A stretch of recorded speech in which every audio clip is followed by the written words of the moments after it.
but we're going to switch it up this time a little bit. So this time, instead of me just talking to random people in the chat, I decided to enlist my good buddy Erik, who is going to be helping us with some painting. So Erik's in the top right corner. And Erik, good to see you, man. Yeah, good to see you too, bud. This is kind of like our old school paint sessions. Yeah. I'm actually even sitting at my kitchen table. Which we've sat at many times. Yep. Like you would be off to the right while we're painting and everything. So I kind of have the camera about where you would be sitting at. So. Oh, that's sweet. That's I know, sweet. right? I know. Taking a walk down nostalgia lane. All right, so I'm going to be painting some stuff here in a second I'll talk about, but just before we get into it, we're going to do a lot more just kind of different content, a lot of paint stuff, video or gameplay. But if you like kind of what you see, you want to support the show, just make sure that you either click like, subscribe, share, and if you really want to support the show and give us some of that, non-YouTube money, you can support us directly by becoming a patron of the show. We are on Patreon. You just put Rage Quit Wire in. We have a lot of episodes we give out early to them. Right now, we're giving out dice to patrons, but we're probably going to move that to T-shirts once this quarantine's over.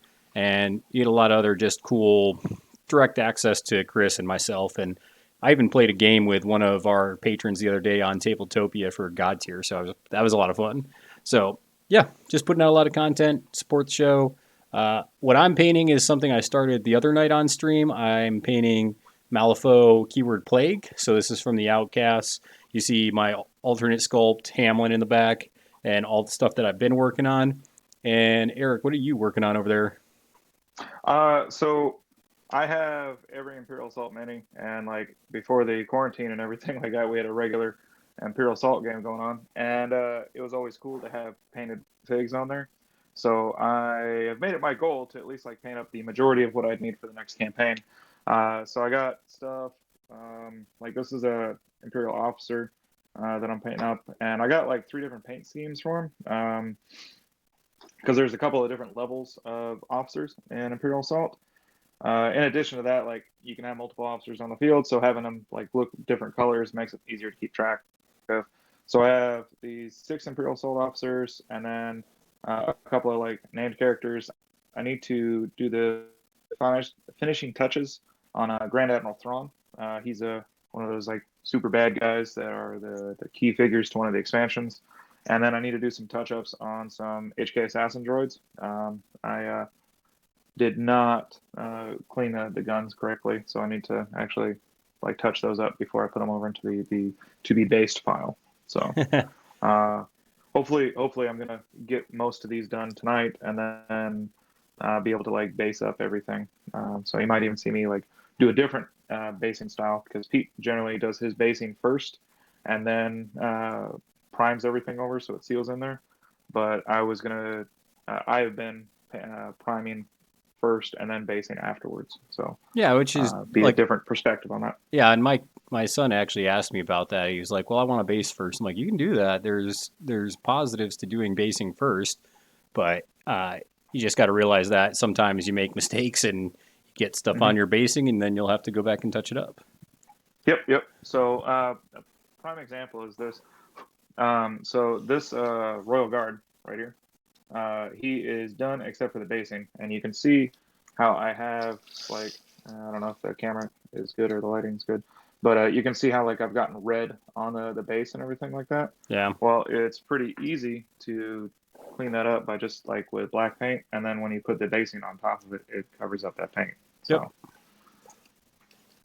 Yep. So we're just gonna get into it. I'll talk a little bit about what I'm doing, like I usually do, but mostly it's just kind of nerd talk with Erik while we just kind of paint some figs up.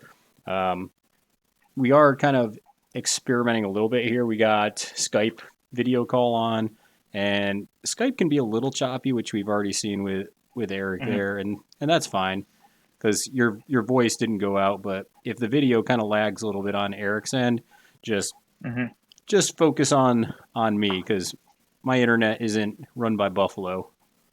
Oh, that's unfortunate. We like to get around here. Yeah. I don't even know if they have that buffalo farm still out there. They're off of the Cons of Prairie. Yeah. Yeah. Yep. It's run by I think K-State actually, the research department out there, so, or it's a research extension. So is Imperial Assault just a purely a like co-op game, or can you actually compete in that like against opponents?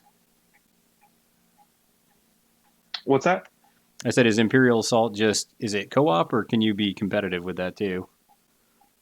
Okay, so it for the most part is pitting one person as the Imperials against up to four Rebel players, Yeah. and like there's variations of it that you can add like a fifth person by doing some like house ruling and stuff. Um, and they did have a competitive style of it, kind of like a skirmish game, Okay. but Fantasy Flight kind of opted to move away from that when Legion came out. Okay. So Legion has taken the place of Imperial Assault for the like head-to-head competitive game. Got it. So, yeah. Do you have any actual Imperial Assault stuff? What do you mean? Like, do you actually play Imperial Assault? Yeah, I have everything for it. Oh, okay. Like I Or don't have any sorry, Legion I stuff. meant yeah. I was gonna say I actually meant Legion. Yeah. I don't have any Legion stuff yet. Before all of this happened, I was actually eyeballing a building a clone army. So uh, Yeah, because I know you that'd be pretty have. fun. I know you play X-wing and stuff too, so Hmm. I I wouldn't do. be I I do. wouldn't be surprised if you hop into Legion. It's a pretty solid system. I mean, I've seen it demoed a couple of times. I mean, I've I played think it the before. It's good. Yeah, I mean, so it's a pretty like solid rule set. It's not like it's overly complicated, and some of the same things that happen in a lot of Fantasy Flight games like occur in that game too. So Yeah. um, dice mechanics are always like easy to emulate and cross-platform. So Yeah, it's actually not too bad. I played it. The only reason I stopped playing it is one, hmm a lot of people stopped playing it around here, but yeah. two, I'm not the biggest Star Wars nerd, so when it died out, Oh, I was like, okay. yeah. I I like Star Wars a lot, but I prefer honestly Star Trek. Um, but Star Trek doesn't have as strong of an IP as Star Wars does. Yeah. There's not as much going on with Star Trek as once you get past the TV series and everything like that. Yep. So with They Picard did like it. coming in, They did have yeah, a ship game for that, right? For yeah, Star they had Trek. Attack Wing. Attack Wing really. Eh. Um, I They didn't market it effectively, and the mechanics for it were like a little bit clunky every time that I saw it played. So Do you think it was as yeah. clunky as Battlefleet Gothica or whatever it was? No, but then again, Battlefleet Gothic was Yeah, made that back was in the it. '80s, and like uh, as much as we like to like say that board games and what have you do not evolve, they definitely have. Um, like there's a definitive difference between a tabletop game from the '80s and a tabletop game from like now. Oh yeah. There's more taken into consideration. There's a lot more like research and development. Plus, there's like so much more data out there as far as like what gamers truly want. Um, I am gonna have to pause real quick. I just got my friend that I need to attend to. All right, I'm just gonna mute your end until you sit back So, down. uh, okay. So I can still hear you. I can still hear you, Eric. So while Eric is tending to that, I'm just gonna keep painting this rat catcher right here because I need to get this plague done and spread the plague. Hamlin would be having a ball right now in this scenario. Matter of fact, maybe Hamlin's kicking around in the scene, spreading the disease, as you will. All right, let's. I do have the chat open, so if people want to, they can come hang out and chat with us. I will go ahead and actually share this as crap.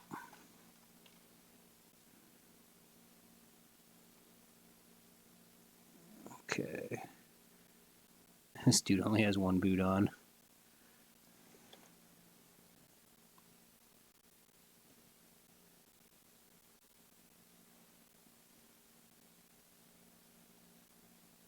Like he's a southern old boy or good old southern boy. Only got one boot. Dang rat. Chuck ate a hole in my boot. Now this guy's got like some kind of creepy British accent, I'm sure. Alright, I think we're good there. Got his neck.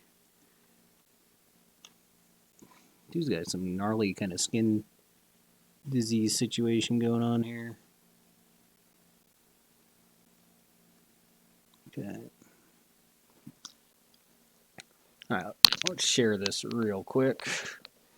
Just take 1 second, folks. Let's make sure everything looks good. So, yeah, Whoa. not a lot of content. Alright. I'm gonna have to tell Erik about his clock.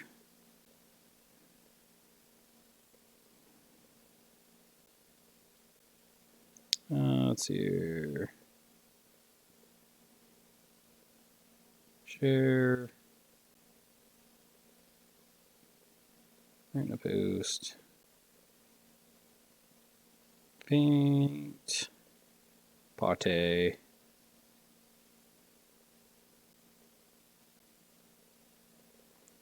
And let's post that in the old Discord. Holy City. Painting. Paste.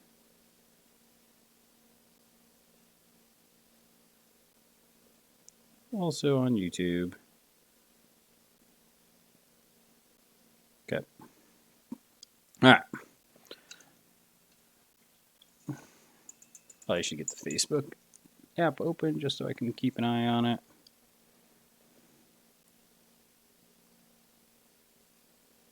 Okay, There we go. Okay. How much battery I got? 25. That should be fine for a while. Alright. Moving on to some of these churn. So the stolen, like I said, are pretty hilarious just because they're kids that assume their life is so bad that they decided to hang out with this creepy, diseased dude.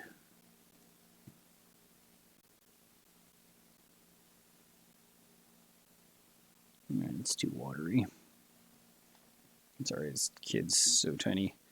And like I said, so one of the reasons we have been doing this is because we want to put out more content for people that want to see paint tips, people that want to see gameplay. So as we continue to do this, something we also hope to do is get more awesome patrons for the show, people that want to support us, help make content better now that we have the means. So if you want to support the content that we create, just make sure that you go to Patreon and support us directly if you'd like to do that. If you don't want to support us directly, just make sure you share, like the videos that we're doing. Really trying to build this thing up a little bit more. And doing kind of cool creative ideas like this, where it's just get somebody, hang out, do some painting, just enjoy hobbying, right?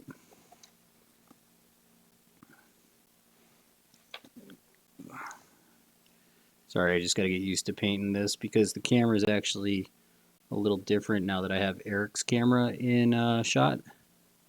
So I have to paint kind of over by the right. That way his screen doesn't block off mine while I'm painting. But that's fine. We want to use this stuff to really kind of improve the content. So the first thing we're going to get from our patrons that we newly got, or we're going to get some overhead cameras for this painting so that way it's easier for you guys to see what we're doing when we do these paint things. What's up, boyo? Okay, I'll unmute you in a second. Hey, that clock you got going, is that movable? Okay. It just might drive some people nuts. Alright, I'm going to unmute you. All right, we got you back. Hey. It's like, Sorry, hey, we're having a paint party. I'm gonna leave you, Pete. Oh, damn. sorry. No, I had a message from one of my really dear friends, and she just got tested this morning, and it came back positive. Oh, that sucks, man. Yeah. So she's in good health, but it's still kind of scary. Yeah. Yeah, And, that's it's kind of just the situation where it's like that thing's just everywhere.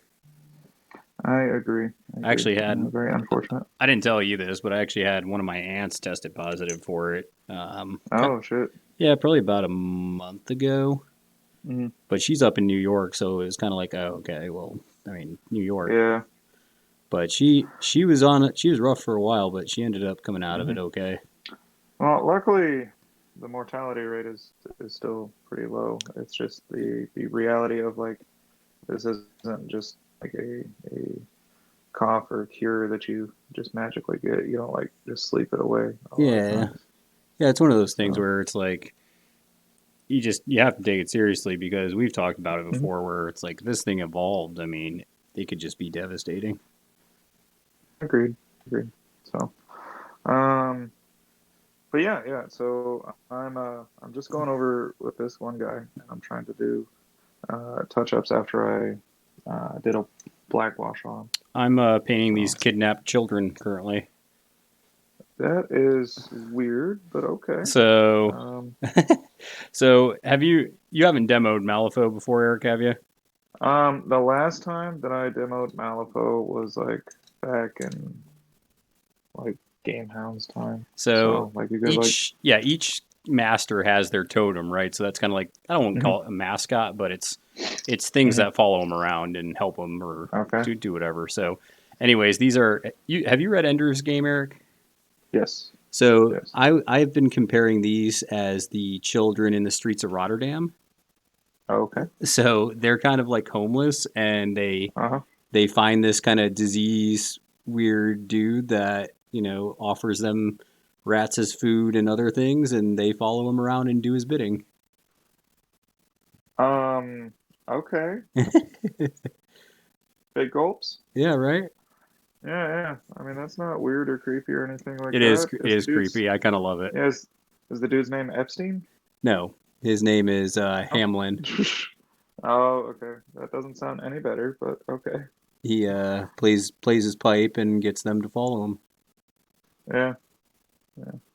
Okay. Well, I mean, like, is his abilities cool and stuff, or is he just kind of a weird creeper in the game? Well, he's the plague keyword, so he's all about spreading disease by like rats and all these crazy creatures, and he has a bunch of little children following around. Yep, doing his bidding. Doing the Lord's work, huh? Yep, the Plague Lord. Okay. Yeah, this is a very Skaven-esque army, which is kind of why I picked it up. I was like, I remember seeing you paint like a dude with a weird, creepy cloak. Is that dude? You mean this guy right here? I think so. Yeah. Yeah, that's the guy. I don't know if you actually have the video where you can see what I'm painting, but I'm pretty sure you showed me the dude with the weird, creepy cloak. Yeah. So that's actually his henchman. The guy that is the actual master is the guy playing the flute. So. Oh, okay. Nice. Yeah, it's pretty entertaining. Yeah, it looks like we got Mr. Russ Daniels and even Kevin popped in for a little bit here. Oh, Kevin. Is he on lunch break or dinner break or whatever from Heroes? Yeah, I was gonna say, did he take a break from Heroes for a minute? Yeah. I mean, like, if you ever want to do like a podcast on Heroes of the Storm, I just have Kevin like do a guest speaker on Kel'Thuzad. Yeah. If you got like a master's degree on just Kel'Thuzad, Kevin would be the person you would go to get it. Friggin' snakes and sparklers with that character. Hey, even through the nerfs, he still plays them pretty good. Oh no, I agree, and like the fortitude of like dealing with like loss after loss on occasion. Kevin has become offended. He has blocked you on Facebook. Oh, well, that's unfortunate. Yeah, right. I like him. Yeah. He was a good friend. Yeah, he was. He was. Not like there's been times when like with here's a storm you catch like 10 wins in a row or however many and then you go on a losing streak just as long and it is rough and honestly there's been several times when I was like man I don't really want to play anymore and Kevin's like here just let's play one more game and then everything's fine and then I stop thinking about quitting so Yeah, right. uh Or you it's could like take like a 2 year break like I did. yeah it's fair I mean didn't you take a 2 year break mostly because your computer's a potato It was. yeah yeah It so got better. yeah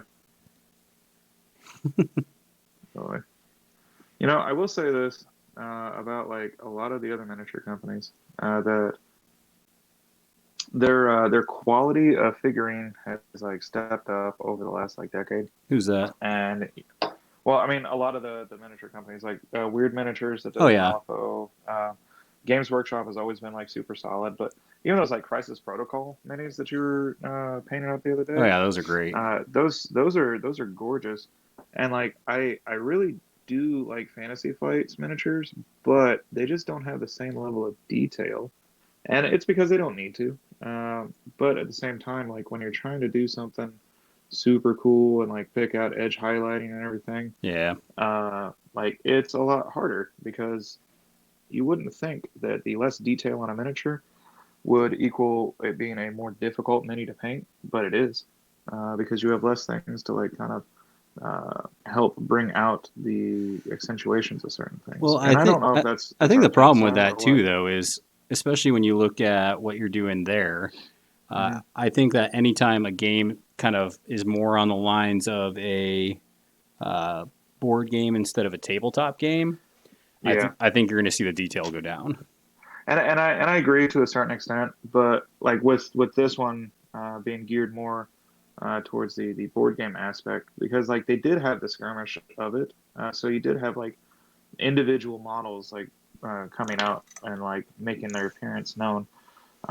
But like even like the big bad like scary guys, Yeah, like Darth Vader. Darth Vader is a really cool model, but like for all intents and purposes, his detail work on him is not where a big badass and 40K would be. yeah, Uh, right. Oh man, that like have you seen that new Gazgul model? I have, I Oh have. my god. I was gonna use the Abaddon model as an example, but like even like comparison of like Vader to Gazgul, because like let's be Woo. real here, like in the lore, the fluff, and everything like that, Vader would smoke down Gazgul Oh yeah, because like he's Darth Vader. I yeah, mean, no kidding, why wouldn't he? So, um, but yeah, yeah. dude. I That don't new know. Gazgul model. I don't even play 40K anymore, but I would buy that model. It's a gorgeous model. Yeah, that's just too much green for an army. Well, you know me. Yeah, no, I know you. You like green a lot. I think when you first met me, I was still playing Orcs and Goblins. I think You in fantasy, were or was I playing Empire at that point?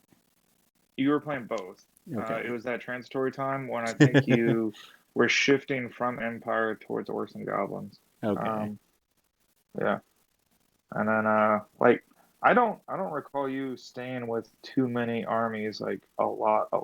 Like No way. you I paint up bounce an army. around. That's weird.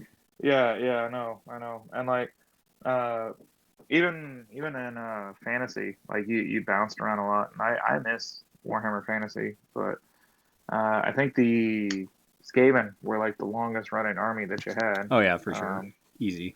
and I wonder more if that's like the fact that you put so much time and effort into painting the 300 miniatures in your army, So uh, you can tell and you were people, just. Eric, how devastating is it when you look at a Skaven army and you just see 250 models staring at you I mean, if I'm the vampires, I'm not. because you also have Uh, 250? I mean, I'll have 250 by the end of the game. Yeah, right. Yeah, yeah. So, Hey, you played vampire when I was counts when playing they weren't Lizardmen, good. I did play vampire counts when they weren't good. I played them when they were good, then when they weren't good, and then when they were good again. Yeah. And did all right with them all the time. Lizardmen, however, when I played Lizardmen against you, I just got frustrated as all get out because like it always seemed that my slan would blow himself up at the most inopportune times. Yeah, and And you always had like some unit right there to like take advantage of the understrength Temple Guard unit. which is So crazy because he had a rerollable leadership, and for some reason, whenever you went to blow yeah. yourself up with your, because what was it called? Is it chaos? No, what was it called when you blew like your mind just melted in that Oh, game? yeah. It was like Perils. Yeah, Not it no, was it's like Perils, it but was a it's not fantasy like version Perils. of Perils of the War. Yeah. But And every time with your rerollable leadership test, uh-huh. Yep. it would happen. Well, and it wasn't just a rerollable leadership test. Most people take their leadership tests on 2 die 6. Uh, Lizardman took it on 3 die 6, dropped the highest. Yeah, And like so, statistically, a 9 on a leadership, 3 die 6, dropped the lowest, meant that you failed like I don't know 2 or 3% of the time yep. with a reroll. And And 60% of the time, it happened every time against Pete. yeah, no, man, like it was like freaking Sex Panther. So But it was not good. at least, at least you were the only opponent that I ever rolled 3 6s on my screaming bell Yeah, against. yeah, no, Only time, I will remember that one till the and day it I was stop bad. playing. It Like, was as bad as it was supposed to be. yeah, no. I think at that point you had it situated in your line.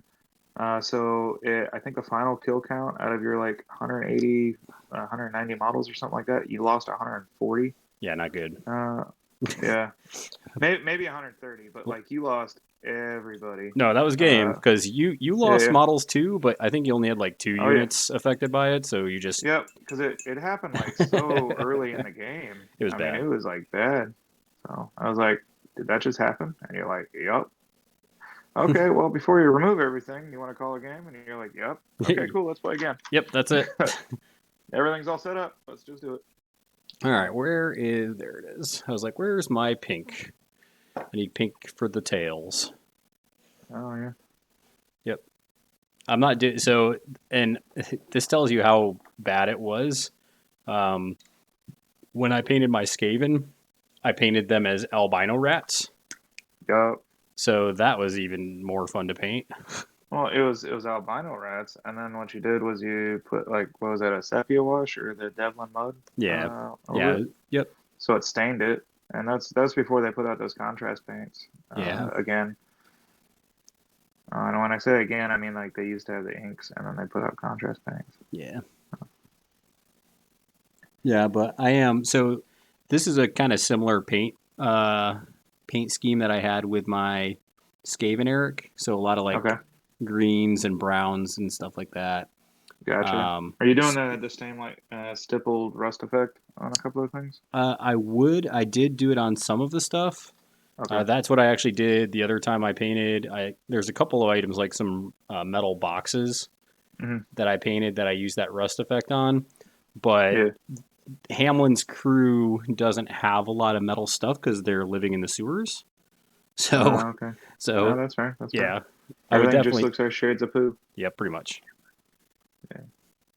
Um, I don't know. I was always enamored with that stippling effect that you did with rust because it's so simple, but yet like it gets the job done. Yep. And Anytime I can anytime use I that yeah. effect, I use it. It Anytime that I can try to do that, I kind of do like a amalgamation of that and a couple other things that I've learned how to do. But yeah, that one is the core basis for what I want to do.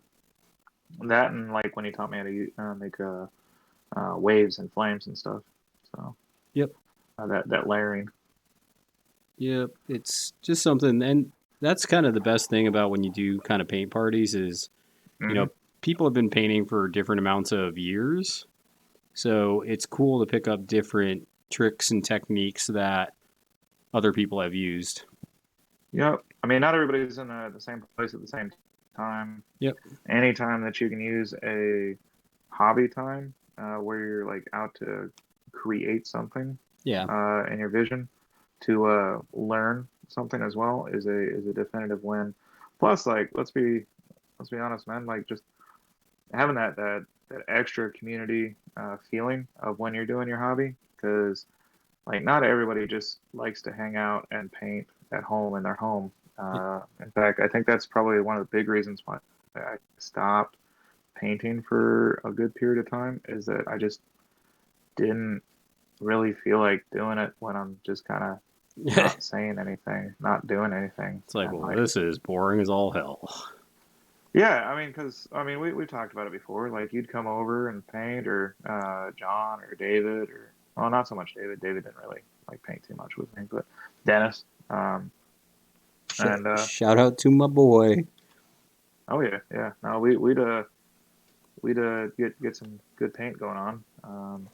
And then like also have like theory classes about certain things. I mean, I say class, but like it was mostly the how did you do that effect, and then they just kind of like add it into the repertoire one way or the other. Well, I even did it when I was streaming the other day. I was doing that Mhm. Sneaky Pete model for God Tier, Oh yeah, yeah, and yeah. there Of course was, you were doing it with Sneaky Pete. dude, I tell you, as soon as I found out that model's name was Sneaky Pete, I'm like, I'm on it. You You're son of a bitch, I'm on it like in. a fat kid on a And seesaw. yeah, you can curse, Eric. This is the Rage Quit Wire is all about the cussing and fussing. Oh, okay, that's fair. Well, I'll keep it like respectable. I'm not gonna like Tasteful, drop any. tasteful Yeah, yeah. nudes.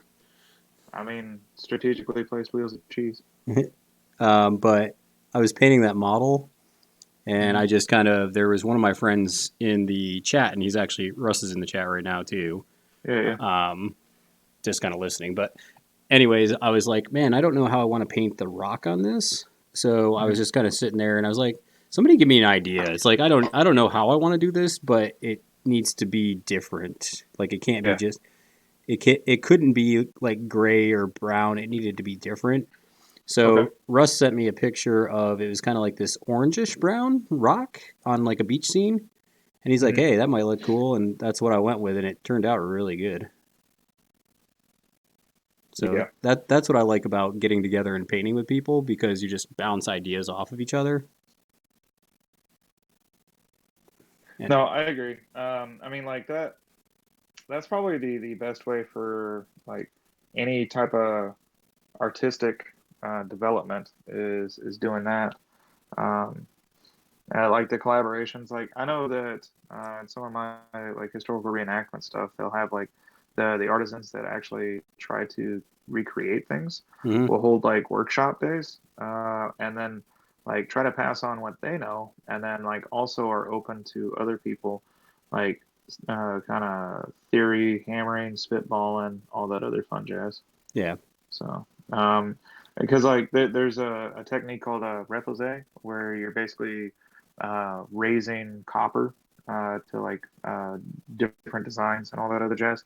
And one of my friends like went to the refosé class, and she's a really good artist hmm in her own right, but she was wanting to like add this extra thing to her uh, oh, what's the right word, to her repertoire. resume. So yeah, repertoire, resume, that type of thing. And so she found that the techniques that she was using was awfully similar to another thing that she does as well. And so she brought that point up, and the guy had very little experience with what she like would do, and hmm then like just added that into his like bag of tricks of like, yeah, man, now I can potentially do this. So I Yeah, don't know, without going into too much detail. yeah. It's just one of those things where you just eventually you add stuff to your bag of tricks, and like I said, I've been Yep, yep. painting. I've been painting for a long time, so there's a lot of different things that I've kind of got over the years, and I just still keep Hmm. adding stuff, especially when the technology for paint kind of continues to increase. Hmm. Agreed, agreed. It, Like, what was it, 10 years ago, we all used GW paints, and now, like, I use GW. I am phasing GW paints out, not because they're bad paints, but because their pots are crap. And yeah, I I'm don't feel surprised like that they're dying on that hill. It almost seems like they refuse to switch it.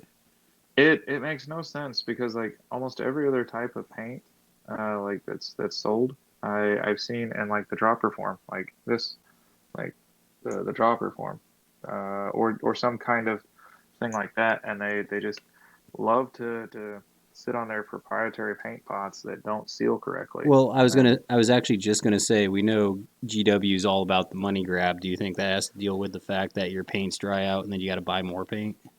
I mean, Because that's kind of where my mind would go.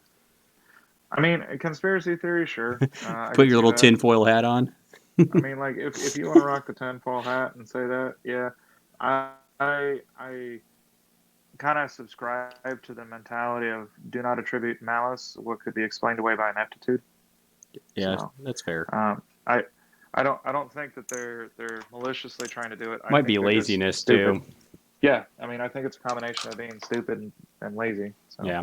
um, and which is weird because like they have aren't they like one of the most profitably traded like uh, gaming companies in the world? I mean, I know that you like Wizards of the Coast is up there because they're owned by Hasbro, but like GW is like one of the other like pinnacle cornerstones Oh yeah, I of mean the that was part of their game market. that was part of their problem, right? They went public Hmm. and they had to keep up with the numbers race. Yeah, no, I agree. I agree. Okay, there's not as Um, many tails on that model as I thought there was going to be, so that's good. Nothing like picking out rat tails and painting them. yeah. So how are you doing that? Are you just doing pink and then a wash, or how are you doing that? Yeah, so I usually build up, but since these are just little tails, I'm really just gonna. I might not even wash them because they're kind of just picked out. Um, I might put a little wash on them, but Yeah. do you have a rat? This is the game I'm playing right now. Do you have a rat on your model? No? Okay, moving on. Yeah, that's one of the hard parts that I found with batch painting is like unless you have a keen eye for things, I ended up like having to go over things like 2 or 3 times. Yeah, I've done that before. That's just name of the Yeah, game. but that also like goes back to like zombies and things like that, where it's like, oh, I forgot the pants on this guy. Oh my God, zombies, zombies, zombies, My God, zombies. he I has don't no know. pants. Yeah, it's like I don't know how many times we talked about zombies when we're doing things, but like, man, zombies suck painting. Dude, there's I mean, nothing. they're easy, Oh, yeah, for but sure. dang. Dang, boy. Well, I mean, like, Dang. what? How many of them did we do before that one tournament? I don't know. I I think don't I even had want to like think about it. I think I had like 130 in that list. Yeah, It's a it was a lot. lot. Yeah, Well, it was different than, I mean, back in the day, you used to have to, you just brought like a minimum unit of zombies that you could summon, yeah, and if they hmm, ran away, then they were destroyed by this yeah, little 10-man zombie unit. yep, yep. Oh, good old Warhammer Fantasy. How I miss you. I mean, there's still some people clinging to a vestige of it. I think the Ninth Age is still doing all right. I don't care about that. Yeah, I know. That's because it's like a not actually a live game. It's just like I'm people just playing a bunch of house rules. salty as hell. Yeah, I know. That's why you created a podcast. It's not called the Everybody Have Fun and Enjoy Themselves podcast. I noticed. Yeah. I mean, that'd just be wholesome family entertainment. I know, which we definitely are not. No, no. You guys are a bunch of salty people. Yeah. So speaking of salty, are you guys like super salty that like most of the big tournaments are starting to cancel out? About what? I mean, like with Adepticon, most of the big tournaments are like out in the fall. Are still canceling out. Like Nova Opens, like questioning whether or not they're gonna hold their stuff, and Adepticon did cancel. Bug Eater just canceled. I got that email the other day. Well, I knew that Um, because there was somebody, I can't remember, it was somebody I follow on Facebook, and they were like, oh, yeah, man, we're going to have this event at the Bug Eater. I was like, dude, that's like right around the yeah, corner. It's like, there's no way you're having that. yeah. No, most of those restrictions look like they're gonna be up in like mid to late June Yeah, at the earliest. I So, think we'll be happy that hopefully within the next, I'm hoping within the next month or so, I'm actually hoping that you can actually run local tournaments again. I mean, I think that's about all that can be held, and even then, you're going to have severe confidence in your community to be able to hold them because like you're still going to have the holdovers of people not wanting to get sick. Yep. Um, so I think that hobbies in general are going to see a diminished numbers count for probably at least the next 6 months, as long as we don't have another outbreak again. And Yeah. then after that, like if we don't have another outbreak, I can see the numbers starting to pick up again. But hell, I'd probably even say that this might shutter a few of these smaller like game companies, like people that are putting out like indie games or Kickstarter games and things like that. Yeah, a lot of people To play were tabletop game. because Weird isn't a big company, right? They're kind of a small company Yeah, in yeah. Georgia, and there were a Uh-huh. lot of people saying that, man, I just hope Weird makes it out of this, because like you were Yeah. saying, it's tough times. Hmm.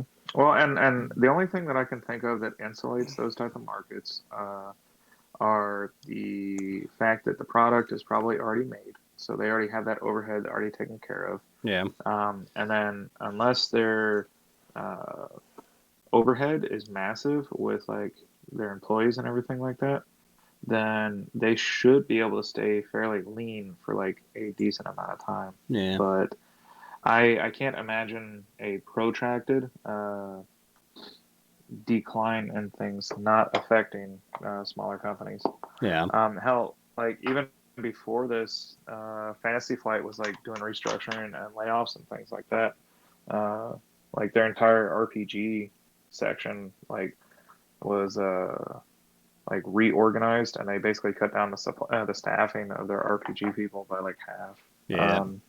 Their quality control people were knocked down a decent amount too, and that was before a lot of this dumb stuff was even happening. So Hmm. yeah. Oh, in case you didn't know, I'm in the Midwest, and we don't really refer to Corona too much by its name. It's kind of like Voldemort. You speak its name, it's going to get invoked. So Oh we say man, with what all is going around, or that dumb shit, or that type of stuff. hey man, It's I'm just in something. South Carolina. You don't have to tell me about it. It's like just something that we kind of do. That's funny, I think man. it kind of just keeps your yeah. I just kind of think it keeps your mind off of like it being truly dumb. So That's fair. Oh, that's good. yeah, yeah, It's yeah. like fucking Voldemort. I mean, that's pretty much what it is. It's like a big Jim, old virus Voldemort, Jim, man. what are you gonna name your team? Voldemort. Team Voldemort. Yep. It's not funny, Team Jim. Voldemort. Team Voldemort. Jesus. Bears beats Battlestar Galactica. Yeah. So, Bears. one of the things that I despise about painting white is when you go through to get the uh, recesses and everything like that. Yeah. The typical way that I've always painted is a wash over my miniatures to Well, get things in. what are you And painting white right now? If you don't mind showing the camera. this guy Oh, right one of here, the officers. and I'm yeah, one of the officers, and what I did with him is instead of like painting like washing the entire thing to give like the whole thing that dark hue, I Yeah. went over like the creases in his uniform, and then I'm going back over with a white paint to kind of like just pick out, like kind of fill in where that stuff is, Yeah. so that it still has the recesses and you can still see, but also like kind of go back over and make everything look a little bit cleaner. Yeah. So. I kind of did it to a greater or lesser degree with the the Grand Admiral right here.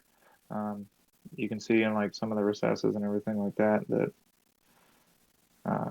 there's like the darker lines on there, and a lot of people will just build it up from gray and do it that way. Yeah. But I not.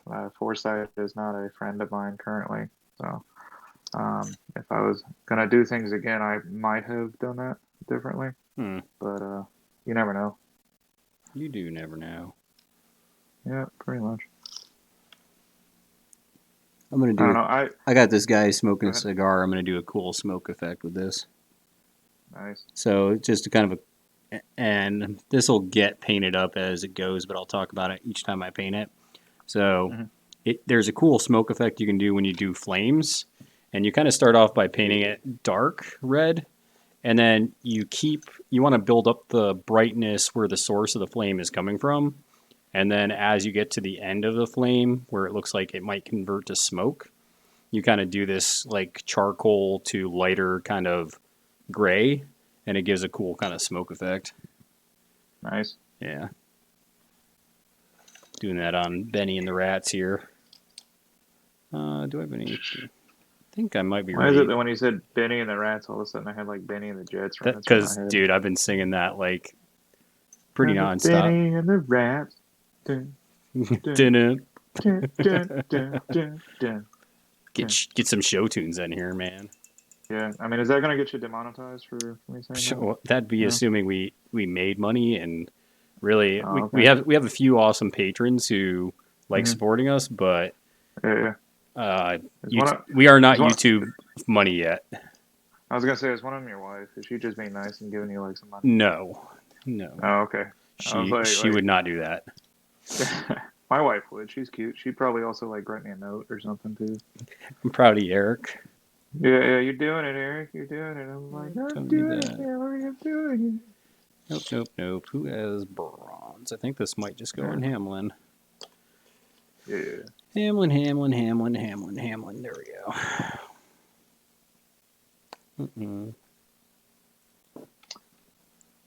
The old Yeah. who's he Whenever what's you're it? saying, whenever you're saying Hamlin now, it just kind of reminds me of the character from Tiny Toons. Tiny Toons was an okay show. I agree. It was like one of the like shows from my childhood. I was that I'll gonna always- say, granted, it's just childhood memories, but whatever. No, I refuse to watch it again. Dude, I want that intact. I tell people all the time. I went back and watched Voltron. That was a Yeah. huge mistake. It's terrible. I agree. I mean, there is nothing from my childhood that I really want to have ruined, so I don't. I think the only exception to that is Fifth Element, and that one still holds up, and it It always does. will. Labyrinth And, Labyrinth does an okay job. You know what doesn't? You know what doesn't hold up? What's that? Willow. Yeah, if you were gonna say Willow, I was gonna smack you. That's I am gonna leave this call now. I do not appreciate your candor. Willow holds up. Do you really Let's be Kilmer is an angel, and he touched that movie with his spiritual awesomeness, and it will forever be a classic. Like, people hold that to such high regard, and I'm like, it does not hold up at all. I mean, is it dated? Yes. Is it still a fun movie to watch? Yep. Would I recommend somebody it is who's not. never seen it? Would it recommend somebody that has never seen it before and has no vested interest in watching the most awesome movie of all time watch it? I mean, I don't know. It depends upon if they're a dick. I am that person, that's for sure. I know you are. You sat in my living room and told me, you know what, Eric? I don't think your taste in movies is good. Like, it might not have been those words. But that's how you felt. What you said. That's how you felt. Yep. And then. Yep. Mm-hmm. Sorry I hurt your feelings. No, you're not. Fair. Yeah. Yeah, that's one thing. Yep. That's one thing. There's just some movies that just don't hold up well. I mean, like, I wish it did hold up better, and like it for me it does because I still watch it with the same lens. But like I can definitely see how like folks that have never seen it would have that same thing, and I feel the same way when I go back and watch Star Wars. Like the ones that had actual practical effects, those ones hold up. The like prequel ones, all that CGI is like starting to fade now. Yeah, that's true. Because it was awesome when they redid it, but now it's kind of like I agree, and like all that extra CGI that Lucas put in there, man, like that's bad. But like I can still watch DS9 like damn near every night and be like entertained because they used practical effects when it came to like the way the ships looked and everything. Yeah. Because what they did was they used miniatures. They didn't use like a CGI of a ship, whereas like the like Babylon 5, no, that's just straight trash right there. Nah, dog. Like I like Babylon 5, don't get me wrong, but like it's cringy when I see the special effects from those 90s. So, yeah. I don't have many hills that I die on, but like sci-fi with CGI is the hill that I will die on. Yeah. If you're any big producers ever watching this or anything like that, you ever get like super rich and famous, Pete? Yeah. I'm gonna say it right here and now. Make sure that you do your movie with practical effects. Yeah, there really is there is really something like when you actually use something that's physical and there, because it doesn't look fake. Whereas, Uh-huh. maybe we have these outstanding graphics down the road in Uh-huh. 50 years and you Yeah, yeah. come back and look at the CGI and you're just like, this is terrible. Yep. And like that's one of the things of why I think Fifth Element holds up. I agree. Like Because you can the clearly plot tell, lines, like you look yeah. at it and when she dives through the wall and you're like, Uh-huh. that's aluminum foil, but Yeah, yeah. you look past it. And, you do. But I mean, like the Mangalores and everything like that. I mean, that was like practical effects. Imagine if those doofuses were actually done in like CGI and everything. Oh, terrible. That looks straight up stupid. Yeah. All right, Eric, I need your opinion on this because I don't know exactly what I want to do. Okay. What am I looking at? Well, so it's a woman, and she's got kind of a dark green bottom skirt, Okay. like a petticoat, but she Uh-huh. also has this shirt over it. Okay. Like And a shawl. yeah, and I'm trying to figure out kind of like how to paint it. Like I don't know if a Okay. blue or a red because it's basically greens and browns. So Okay.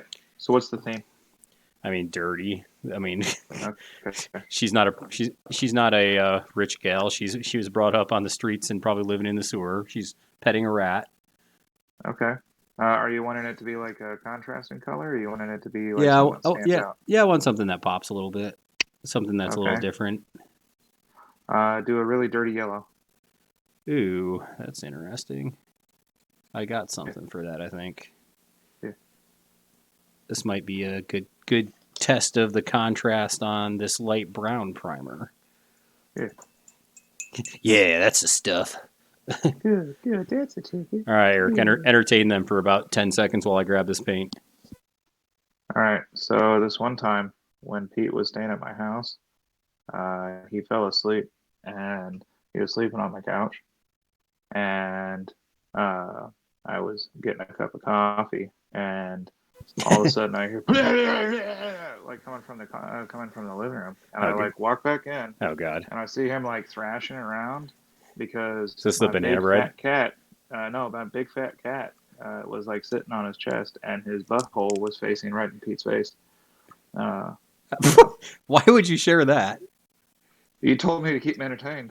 Fair. I mean, if they're not entertained at that, I don't know what's going to be a thing. That's fair. All I right. mean, and if you want, we can talk about banana bread and how I love your wife's banana bread, but apparently my dog Okay, and likes it more. that's not some kind of sexual innuendo. That's legit banana bread. No. His wife makes really good banana bread, and I don't get banana bread because my wife hates bananas. So Pete brought over some of his wife's banana bread, and like that was like sitting on the countertop at my house, and we went out to the garage to like look at something, like miniatures or I think we were playing a some other game crap. or something. Yeah. Yeah, I might have had the table set up out in the garage at the time. Anyways, it was like all of like 5 minutes, and we came back, and like the aluminum foil was all torn up, and there was no banana bread. And I like looked at my dog, and he licked his lips, and he was like, "Thanks." And I'm And- like, "You son of a bitch." Your dog and his dog's like this huge Saint Bernard too. Yeah, he's like 110 pounds, and just like kind of just staring at you, and he's like the sweetest dog ever. Like I love Ziggy. That's why we call him Doug. I mean Ziggy Doug. So. But like he definitely has that kind of demeanor of Doug from Up. So it's hard to be mad at him too. But Yeah, you he got just those has like stories. those damn kind eyes. Yeah. Well, I mean, and like he always just is so concerned. He's Yeah. like, "Oh, I'm sorry. If I would have known, I would have saved you, son. I I love thought you. this was mine. It's like I thought this was for me. I thought that's why you Pete's left it wife- up here, man. It's like I thought Pete's wife really liked me. And I'm like, well, she does, but like He was not a that cute much. puppy too. That Oh yeah. ridiculous. Yeah, he's gonna be 9, or actually, he is 9. Yeah, ours are still kicking too. Yep. Well, and we got another dog, Great Pyrenees right now, and like she's a year and a half, All right. and like I think she's keeping Zig kind of like active and going. So Nice. yeah, Yeah, that's we always one of the things you worry about with big dogs, is they just start slowing down and they stop. get a little shot here. So this is all pre-washed, and we do have some people in the chat. A little quiet though. We must be entertaining them to sleep. I mean, I try. Oh man, that's harsh. That's harsh. Here I Yeah. am trying to be a guest speaker, trying to make it big. You know what? I'm just gonna stop this and start rapping No, yikes. again. Just remember, Pete, if you ever want to feel good about yourself, just know somebody from your hometown still trying to be a rapper. Yeah, man. Just haven't gotten your break yet. No, haven't. I mean, the goal is to be a J-Lo backup dancer. That's fair. So You're on your way, my friend. I mean, trying, swiggity swooty.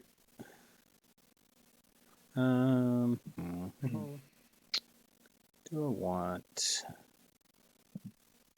Yeah. I don't know how I want to do this. I don't know if I want to brown wash on their clothing to make it like super dirty, or just go with a black wash over it.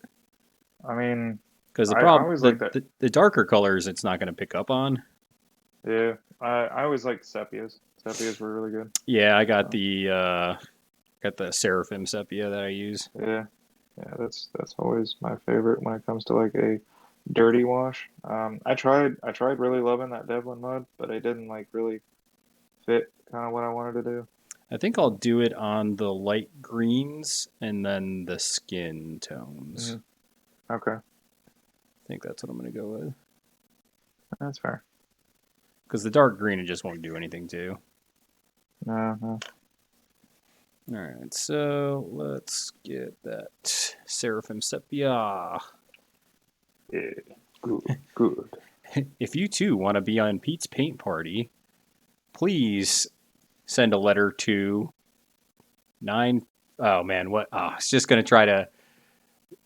It was Just right troll to. your audience. No. Right to me, Stickly, P.O. Box 563, New York City, New York State, 10108. If anybody remembers Stickly, give me a thumbs up. I'm giving you a thumbs down right now, Pete. Dude, Stickly was the man. Oh boy, bud. No? Just me? No, just you. Come on, you. I'm sure you Kind of watched. like it's like my love for Willow. That's fair. Uh, All right, let's do this assembly line style. Yay. I'm going to do this wash on the stolen because they don't matter. Yeah, because they're stolen. So, and in the game, they really don't matter. And what they do, they can help move your rats around in the game. Okay. But the main thing they do that's pretty funny is they can either, when your master is dead, you can kill one of these. Okay. And then he gets, I think, about 4 wounds back. Neat. Yeah, right? Sacrificing children. That's fun. And when they die, you get a rat out of it. Or maybe you draw a card. It's one of the two. But it's fun, right? Yeah. Yeah. Good. You want to be a star, right? Oh, Jesus.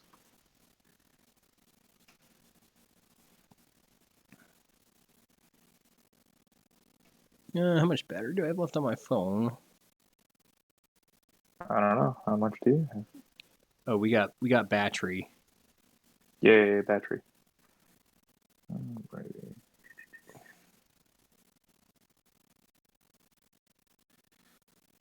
Do.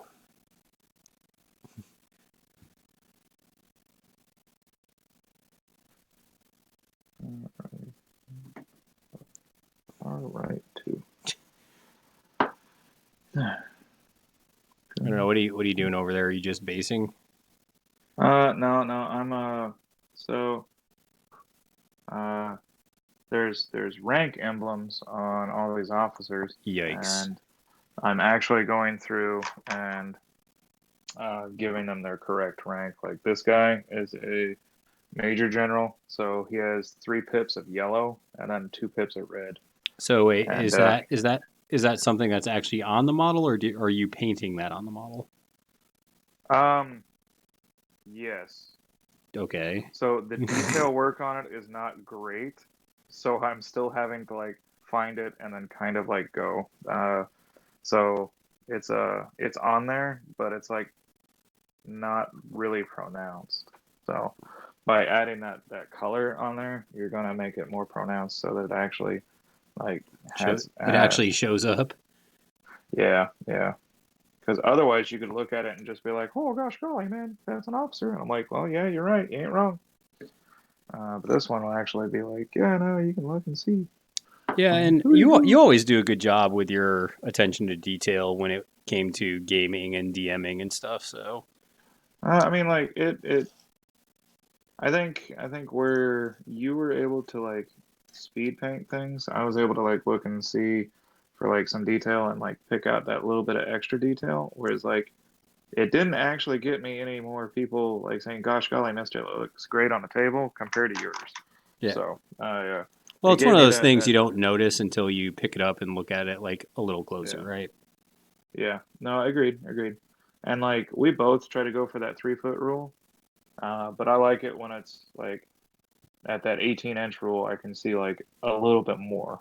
Yeah. Um, and like on officers and like important people, I think that matters. But on like pogues and everything like that, no, you just go like bare F, details and like just F go. those guys. Yeah, yeah, yeah. It's like, dude, you have to earn a name. Um, You're a model with you no name. yeah, you do awesome enough, you earn a name. I might even give you like a better paint job, that type of stuff. I mean, there's several times when I like in 40K, I just created like a Tau sergeant just because he did like amazing things. Like I had Yeah. one Tau guy that just like clubbed to death 3 Harlequins, and I'm like, that's not in close combat. And I'm like, that's not supposed to happen. You just get yourself a fancy base now, sir. Yeah, bud. Woo. Uh, Piece of mhm. candy. You're getting sergeant's emblems, even though Tau don't have sergeants. You got them. You're getting it. Hmm. So yeah.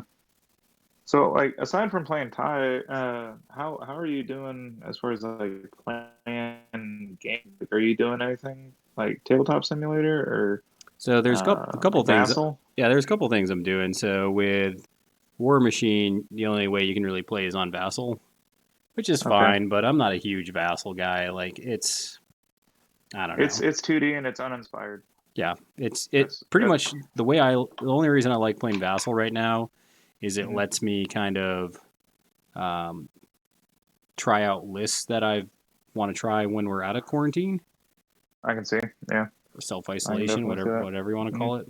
Um, Yeah, yeah. besides that, we are tabletop simulator. I haven't played Song of Ice and Fire on that yet, but we did play some EDH on it. Okay. And then Tabletopia has been pretty good with God Tier. That's probably the thing I've been playing the most. I do think it's weird that like God Tier has its own little emulator thing. Well, it's Uh, actually Tabletopia is its own company, and okay. Steamforge just used them Okay.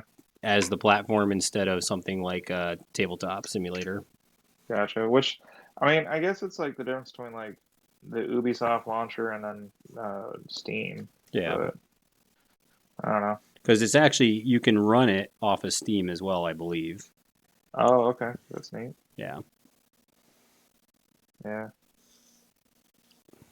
So I've been playing a lot of that, Hmm. and yeah, that's kind of it. And then I've just been playing a lot of Zombicide with Ty. Yeah. I mean, it's a pretty slick setup for Zombie Side. I haven't played the space one, but like I'd imagine that it just follows the same format that like every other Zombie Side does. Because I'm like sure. yeah, Zombie Side Black Death like just improved on a couple of the systems. Like it made the zombies more streamlined as far as like what they're gonna go in. Yeah, it's pretty Um, easy because basically you get your, I think it's what, 3 actions or whatever. yeah, And yeah. then the zombies get usually one, Hmm. but they auto hit. Yeah. So Oh, they auto hit? Okay. yeah. So it's just they move towards either what they can see or what they can hear. Yeah, So if yeah. they can't see anything, 100%. they move towards the noise counters. Hmm. And then once they get to you, like I said, they auto wound. So they'll do like Okay. 2 or 3 damage. And you can, if you have Oh, multiple yeah, yeah, people in that's the right. And room, based upon like your soak and everything. yeah, Yeah. and then Go ahead. multiple people in the room, you just go, okay, we're gonna put 2 on you and 1 on you. Hmm. Hmm. Yeah. No, it's like I said, it's a good system. I I like it. I don't know how they spawn zombies in the regular one, but these have like spawn zones. Yeah, they have spawn zones, Okay. and the medieval one they have spawn zones, and then like necromancers can do certain things too, Yeah. bringing them up. There's like fast zombies, and then like the big hulky behemoth ones, and then the regular ones. Yeah. And all those have like different combat values, so it's pretty slick. I Yeah, like it's fun. It's not bad. Mhm. We like it. We Yep. probably end up Um, getting some of the other ones just because Ty's enjoying it so much. I want to say that the after everything gets over, we're probably not going to come immediately back to Imperial Assault, but we're going to do um, Gloomhaven. So that should be a lot of fun. That's a hell of a game. It is, and I need to when we start, I need to have like about a week or so prep time. Because whoever's playing with us, they come with the characters and everything like that. So I'm gonna paint those guys up. Nice. Yeah, it should be pretty neat. And like, cause they have like 20 different characters in there. Yeah. Yeah, it was a lot. I painted that up for a guy, and it was a lot. Yeah. Um, yeah, like I don't know. I have goals of like painting up like a bunch of things. Like I'd really like to paint up my Rising Sun game. That's a lot of fun. That would be a cool game to Um, see painted up. yeah, and I got like the inserts and everything like that for it, so they're not rattling around anymore like a baggie. So that's like step one to painting. Step two is putting primer on. Step three is profit. So Yeah, right. I don't know how. Yeah, I'm not a. I'm not sure exactly how to profit, but I will find a way to profit. Yeah. This is the way. Yeah. Yeah. Uh, That's one thing I might go back 20. and watch. I might go back and watch that Mandalorian series. That was so good. I really liked the Mandalorian. It was good. And like I Liked it a said, lot. you know, I'm not a big Star Wars guy, but that was a good Mhm. show. I agree. I agree. And I think they're announcing uh, Another Ahsoka season. is supposed to be in it. Yeah. It's he's she Ahsoka Tano is supposed to be in season 2. Oh So, god. oh, that's sorry. Oh I'm god, making bread. it's gonna My bad. blow. Is it banana bread? Eh. No. It's a gorgeous like sandwich loaf. So I need to take it out. You're good. Oh, yep. Don't mind me. Don't mind me. I'm little house husband over here. Oh yeah. Turns Oh yeah. out Oh I'm yeah. essential. Are you? I mean, that's what my school district tells me. It's Is that fair. I'm essential. All right. Turns out essentially non-functional. So, Essentially not doing much. yup. So,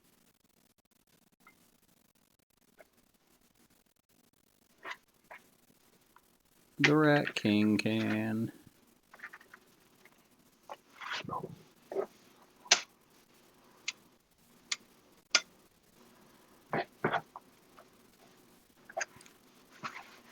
You for a sec. That way I don't hear your bacon nonsense when they're listening to us paint. You're good. That's the cool thing about OBS. I can just kind of manipulate it as we go along. I could even make your screen bigger so we can see a little bit more of yours. If there, I didn't mean more of you per se. Not that I don't love you. All right, 2 more, and then we got some black washing to do. Yeah, this yellow contrast actually came out kind of cool. It almost came out like that mustard yellow that you used to do, just not quite as layered.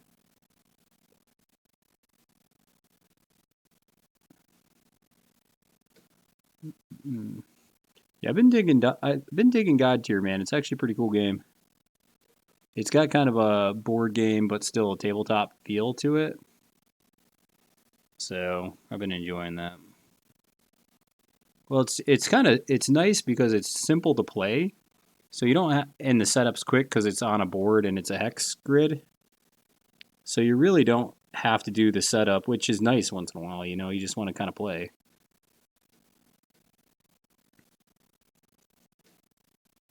Yep, gotta get that.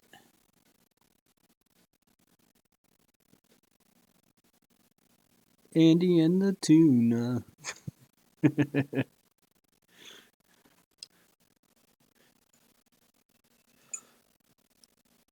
Yeah, these models, like once you get the Malifaux models together, they're actually like some of the sickest models that you would paint.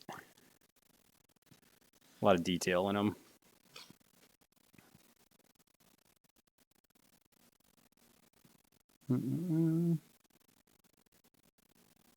I think I only played Imperial Assault the one time that we played at your house for that like Christmas break. It was okay. I think we died, and then I had to leave.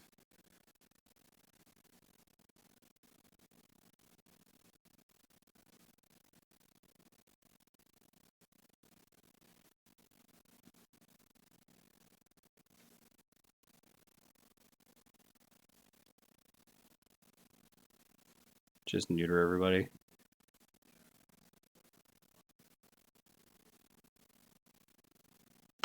Crap. Yeah.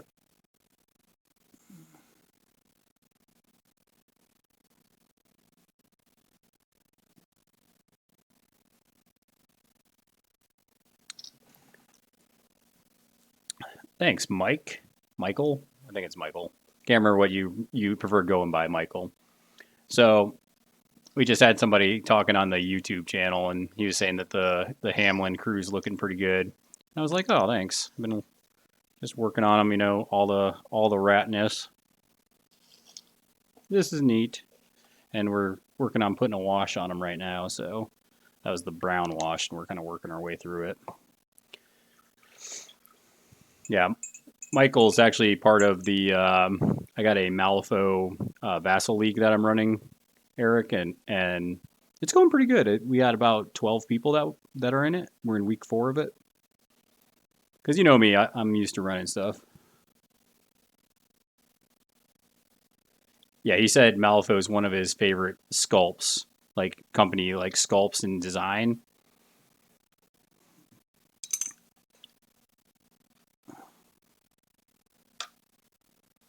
Yeah, I think that's fair. Where the fuck did my good...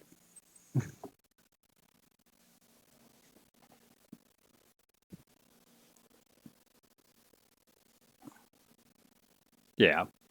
Yeah, and honestly, I didn't even have to do that because the guy that moved to Charleston, he played it a lot, so we kind of started playing it because we like gaming with him.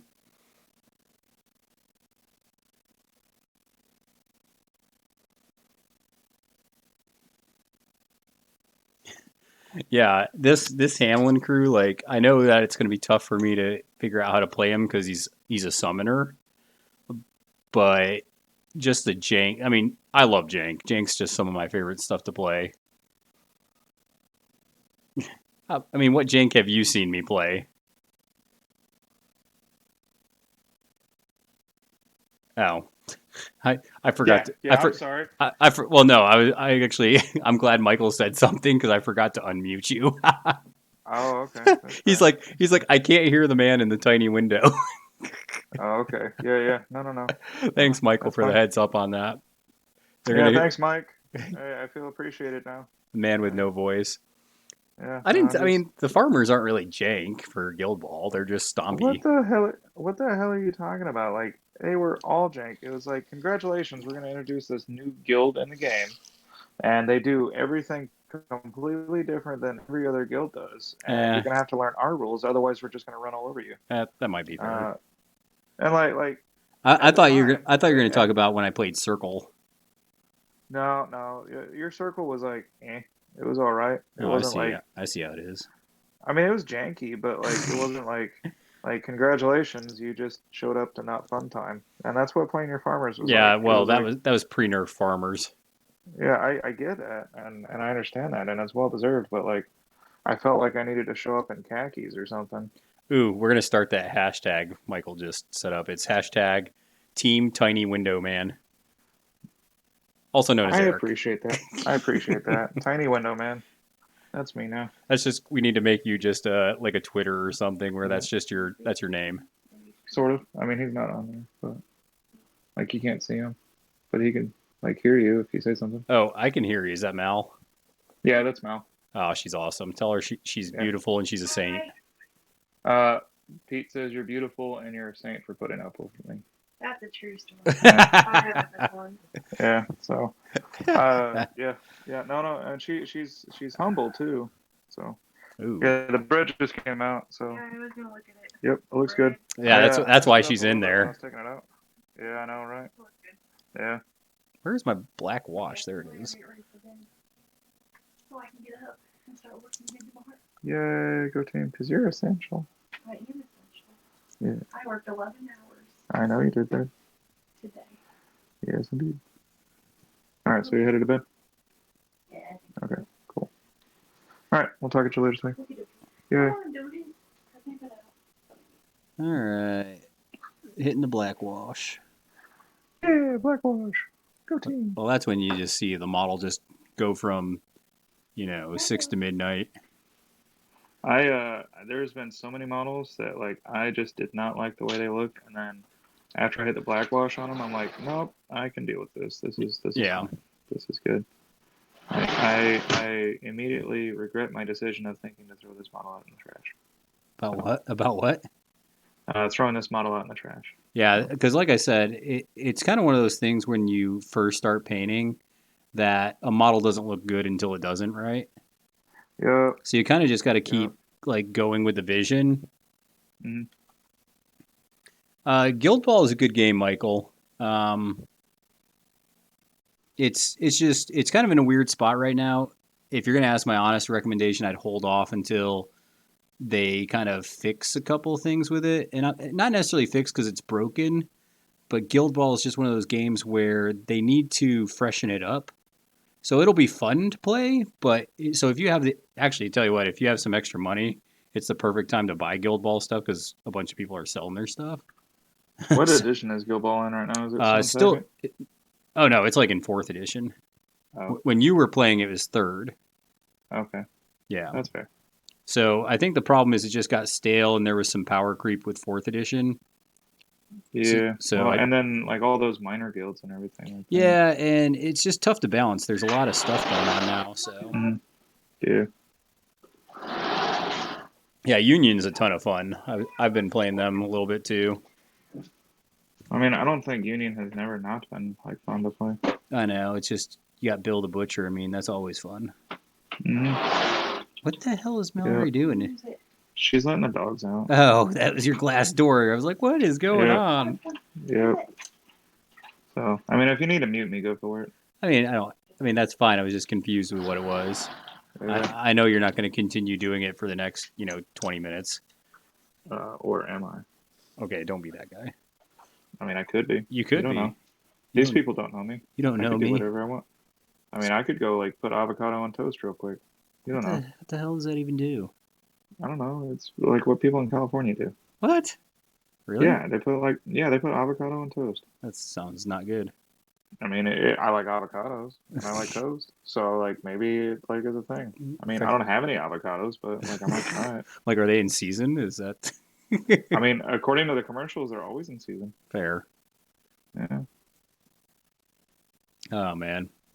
Okay, so I had to do Darth Maul. Every little Oh, bit of dude, those let me black see. Let lines- me see that many.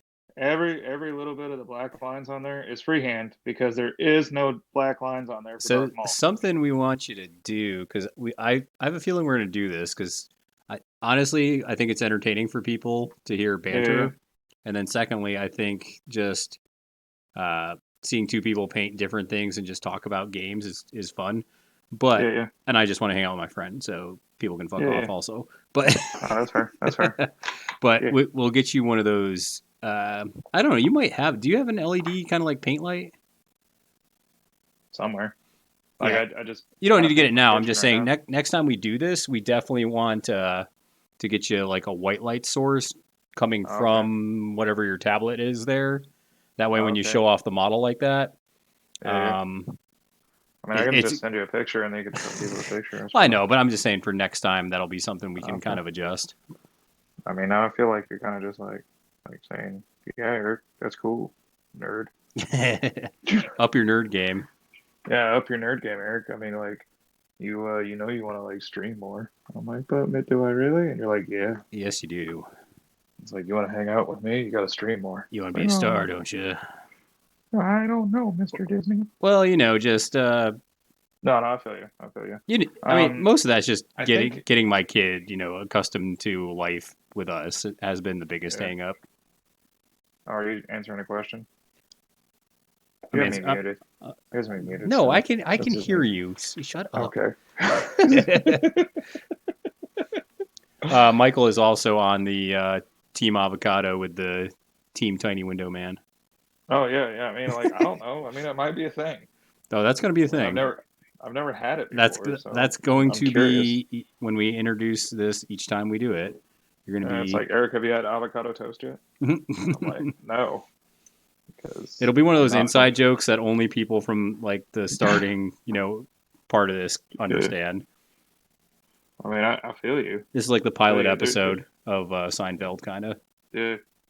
There's a lot of stuff on those like X-Wing podcasts that I listen to that's like, oh, that's kind of funny, and then like they giggle about it for like 10-15 minutes. I'm like, that's not that funny. Not funny But it's to like, everybody obviously, else listening. yeah, it's like obviously one of those like inside jokes that you had to be there, and then I feel excluded, and then I don't want to listen to their podcast anymore. You've But insulted yet I them. do. But yet I do because like they're talking about tournament results and stuff. And Yeah. I need All hail the need Rat that. King. Yay. This Rat King looks sweet. So the Rat Dude. King, Erik, is pretty sweet because it's literally just a trench coat with rats holding it up, and it has a crown Nice. on top of it. That's neat. That's neat. Team Tiny Window Man. That's you. Apparently. Let's see here. Thanks, Michael. He said that looks sweet. I don't know if he's referring to your stuff, Erik, or mine, but thank you. I mean, it's probably yours. Your stuff always looks better than mine.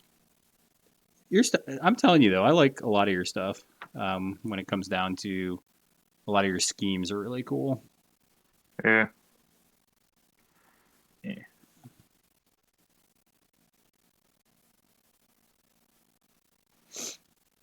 So I'll show you the basing here in a second when I get done with this, Michael. So I do some different types of basing a lot of times, but this is one I've done for a lot of rat and kind of disease type models that I've painted in the past. Is it the caulking? It is the caulking. See, Erik knows. Yeah, there you go. That's where it's at. So that's like cheat codes. That's cheat codes right there. Yeah, and I'm actually going to do a video of some basing techniques because some people were asking about some of the basing I did for Sneaky Pete. So I'll do that probably sometime this week. I can't say when, but it'll be one of the nights. So just kind of subscribe to the channel and hit the little bell so you'll see when I go streaming because sometimes I stream at random times. You do. Like sometimes it'll be if I have a minute in the afternoon, I'll do it, and sometimes it'll be really late night. Like I didn't do it, but I almost streamed last night at like 1:00 in the morning. But I was like, no, I'm kind of tired. F it. Dude, man, I didn't go to bed till like 4 last night. Oh, see, I totally should have hopped on. 4 in the morning. Yeah. And I ended up doing a pencil drawing. Like, kind of, I thought it was pretty neat. Nice. I mean, if you look on my Facebook, I put up like a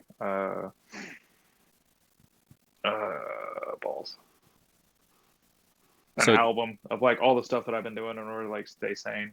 So you're talking about like sketches, like what pencil sketches, like yeah, no, I did a pencil sketch and like of a couple of people I know up in Kansas City, and like I had a photo of them, and I was just like, okay, cool, I'll try this, and like it turned out all right. So cool. It was the first time I've done one, so or at least like done one in that style. Yeah, sketching's definitely a little different.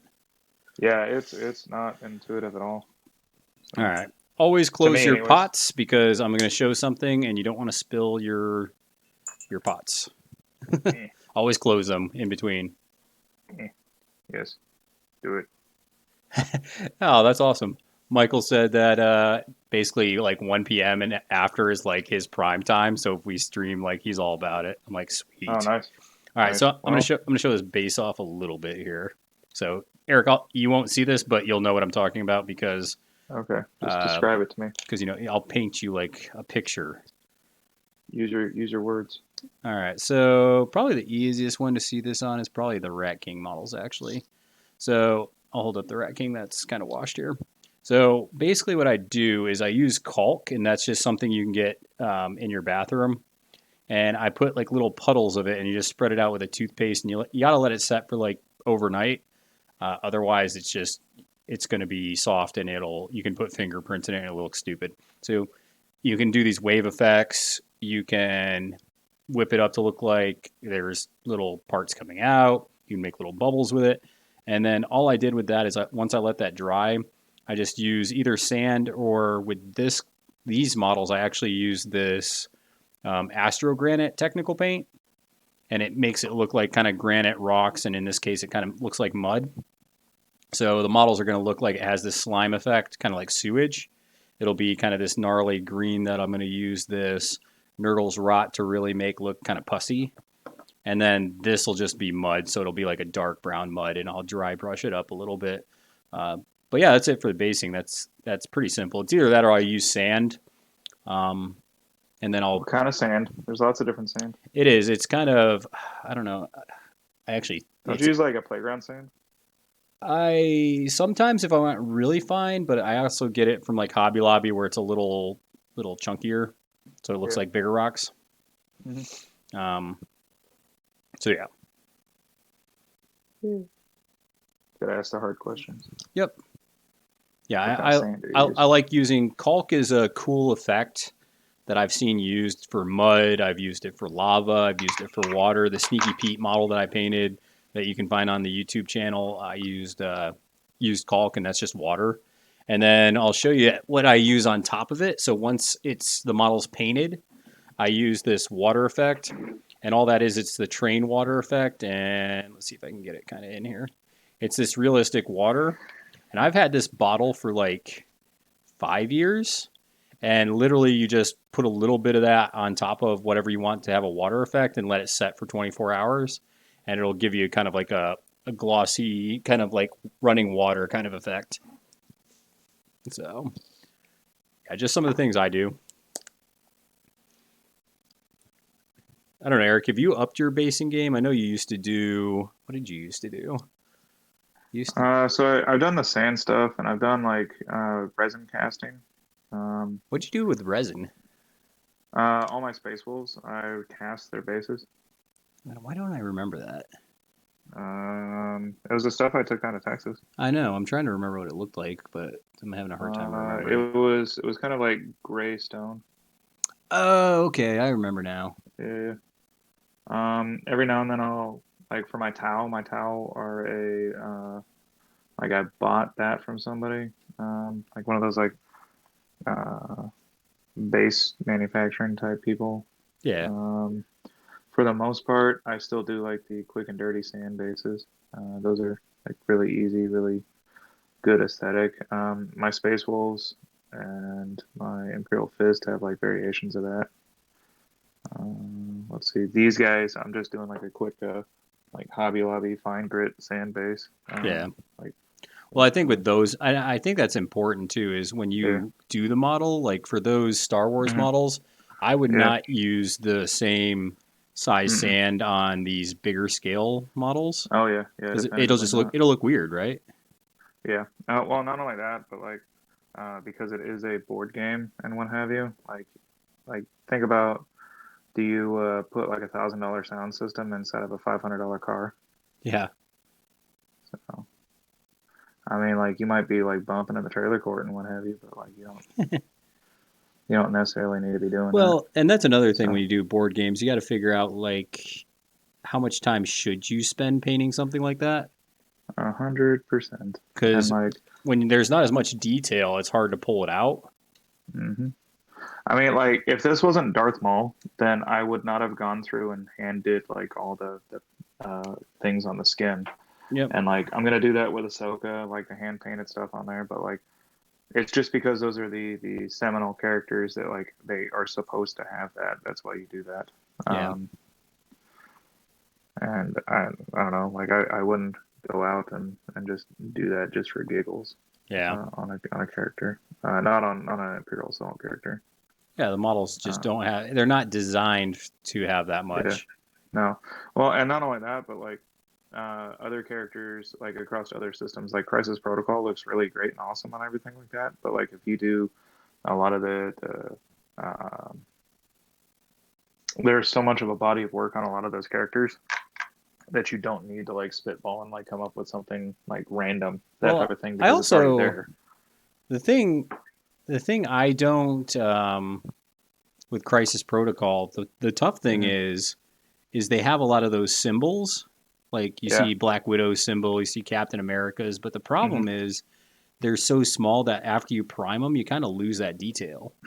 Oh no, 100%. Like when I was redoing my Jedi Hmm. for X-Wing, I actually repainted up my Jedi because like there's only two paint schemes that the base ones come in, Yeah. and I wanted to have a Plo Koon. I didn't realize that they came out with one for the Worlds when I started playing, but even then I would not have bought it because that's like $100 miniature for like an actual $20 model, if that Yeah. makes sense. I think Um, I think Michael kind of fits in with the jive here because he said if my rims aren't worth more than the car, then what's the point of owning rims?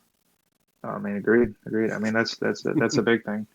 Like, I don't know how many times, like when I was like a lot younger, delivering pizzas and what have you to the trailer court, seeing like freaking $1,000 rims on a on a minivan with a blistered top roof or something like that. I don't know. It's like It's like just not a thing. it's like some B rad things right there.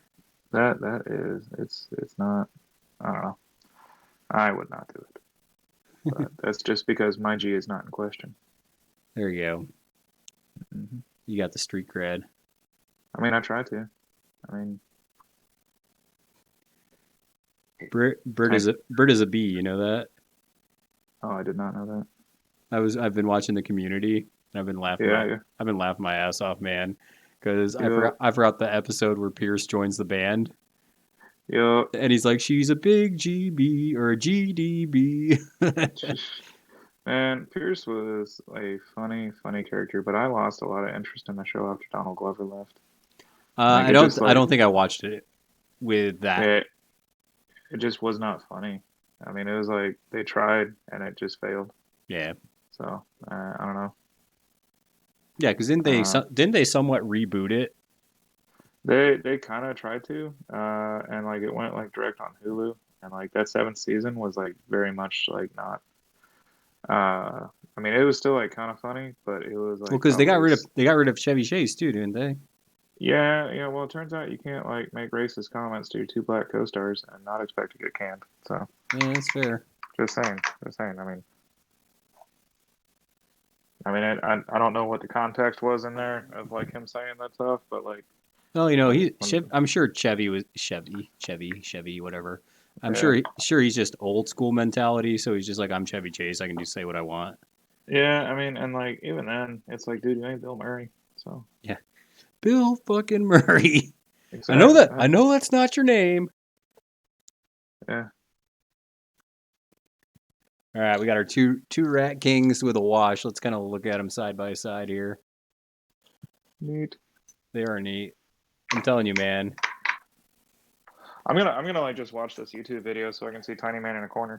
So I mean, And dude, we that's just need to start spreading that. Just that yeah. hashtag needs to happen. But dude, I'm not on Twitter. I refuse to be on Well, Twitter. I'm gonna make you an account. I mean, if you do, it's going to be an illegal one because it has to be me accepting the terms and conditions for it, right? Yeah, sure. Yeah. So I What, mean, like, whatever. I do what I want. and it's like, what? I thought this was America. Jesus. No.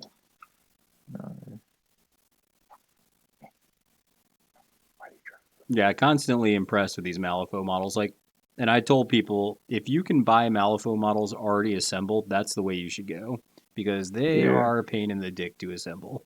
Are the plastic ones a lot better than when they're like metal? I Yes, remember. probably.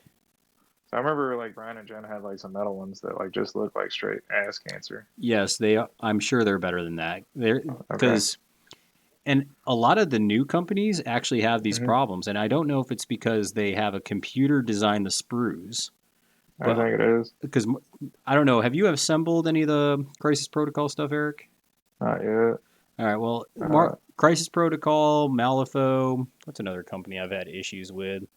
Um, so I think a good portion of that, and like we can fact check this like sometime, but yeah, like I'm just speculating, is that a good portion of those companies like outsource their production to yeah. Chinese manufacturing, and Whereas Chinese Games Workshop does it manufacturing. in house. Yeah, yeah. Well, and they actually do a lot of their stuff in China also, but um, the smaller companies probably are going to go for a more efficient usage of the plastic, Yeah. and that way the Chinese companies like make more money by making these miniatures and what have you. So that's probably ultimately what it is that it's more efficient use of the injection molds, Yeah. um, You're as opposed probably to a more. somewhere there. You're probably right. Yeah, I mean, I don't necessarily know if I'm like 100% right, but like that would be my idle speculation as far as like what all is See, doing. and that's why I love talking to you, Eric, because there's times where it's like, well, why is it like this? And you usually just come up with some, it's not always going to be what's going on, but you'll come up with, hmm it's that might be the ballpark reason. And I mean, it's my favorite yeah. one was when you were talking to Beal on Facebook. Maybe it was today. It was about the honey thing that he posted.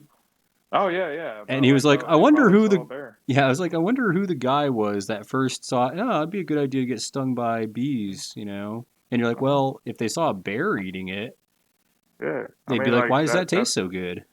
exactly, man. If I saw Winnie the Pooh like trying to get fucking stung by a bee, like a bear who probably would eat and kill me, I don't know. Like maybe that's good too. I don't know. Food for thought. Yeah, I don't know. Like. Is the light bad enough that y'all can't see this right now? I mean, granted it's a smaller window. It's just the shadow just kind of makes it Eh. hard to kind of read the model. Ooh, I can do like some sort of like weird like techno color thing. I'll just turn on a flashlight. That No, work? there you go. I mean, it's a white light; it'll Yeah, work. Just don't blind yeah. the screen. Like up like that. Oh, it looks like he's being abducted by It aliens or is. something. It does. Just somebody's gonna probe Darth Maul. Yeah, no, no, he turned out all right. I'll take a picture and send it to you. There you So, go. Yeah, we'll keep working on evolving the pictures as we kind of go along here because I do like the idea of doing this like stream with a yeah, person in paint. yeah. Just step up your game, Eric. Well, I mean, we just kind of thought about this. What was it? Saturday? I asked you Uh, about it. Saturday or last night. You might even ask me about it last night. I think I did.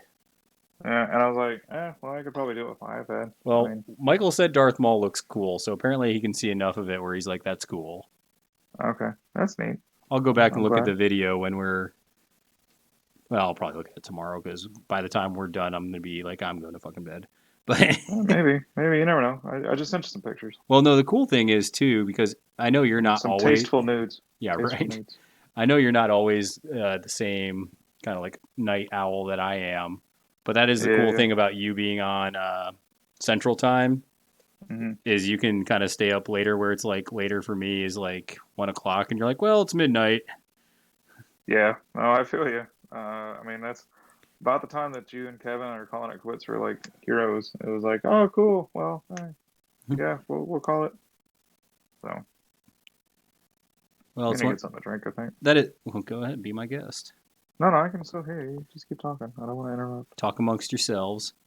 Yeah, pretty much. I was just gonna say that's one of the things I miss about Central Time is just like I like watching things and it not being like super late.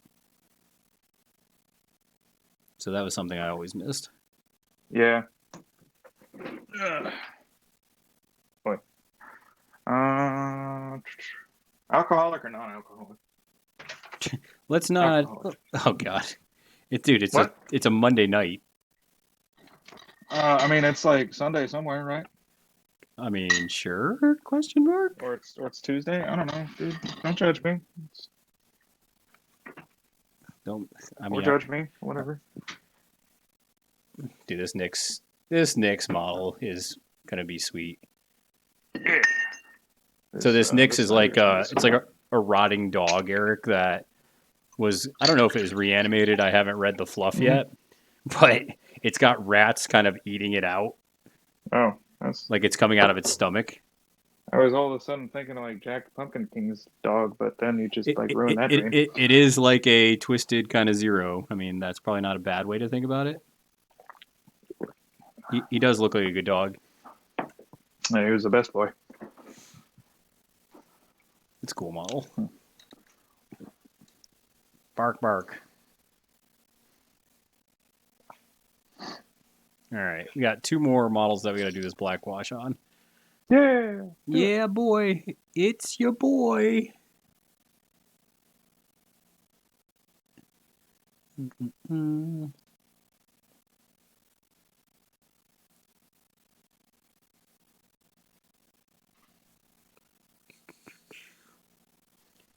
Yeah, and it's kind of funny that after you've been painting for a while, just some things that you just naturally do, people are kind of like, "How did you do that?" It's like, "Oh, I've been doing that for like years, man."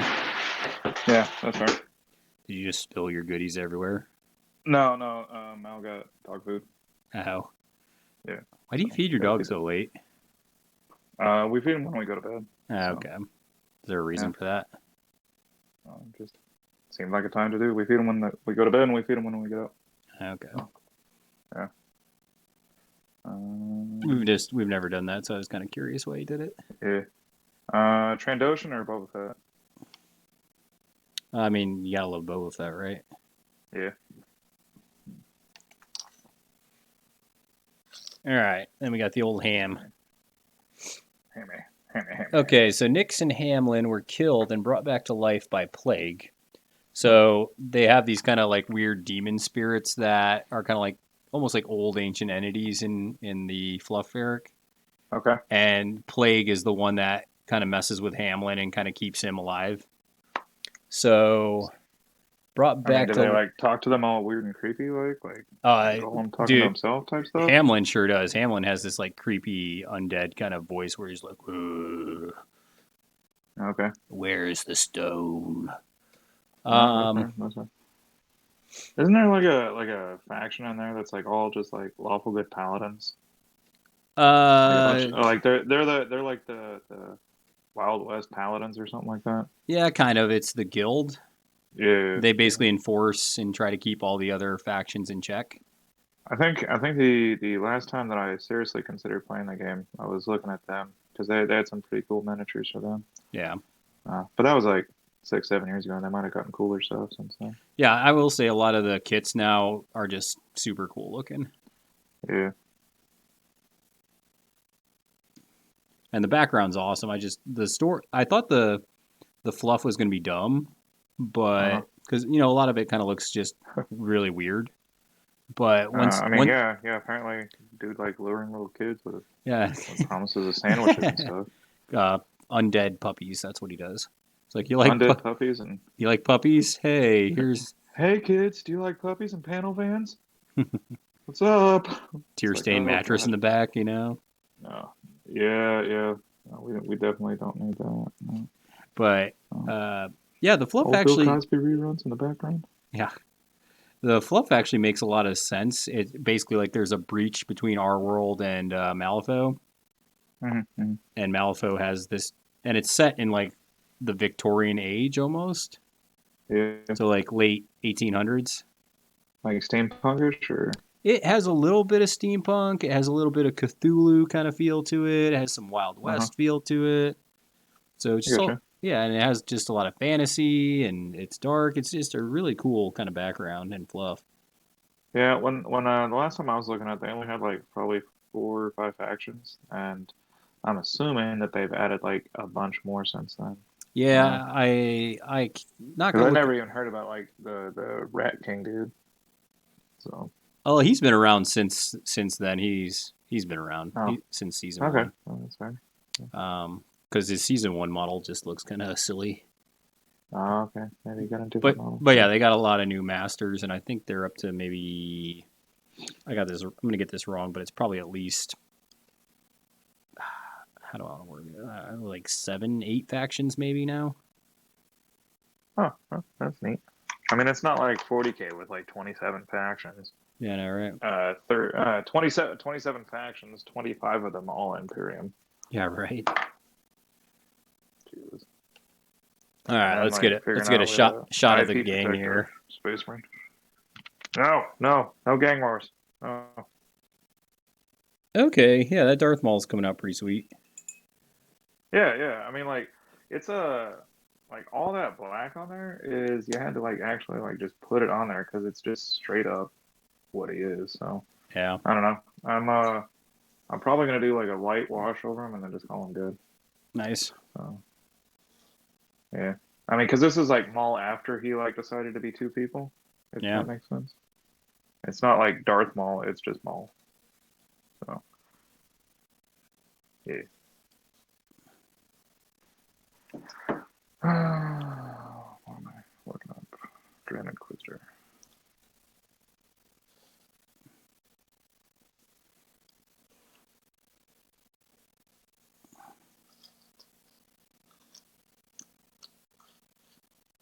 All right, so we got kind of the lineup there, and this is as the wash is kind of sitting, and the models are looking pretty sweet.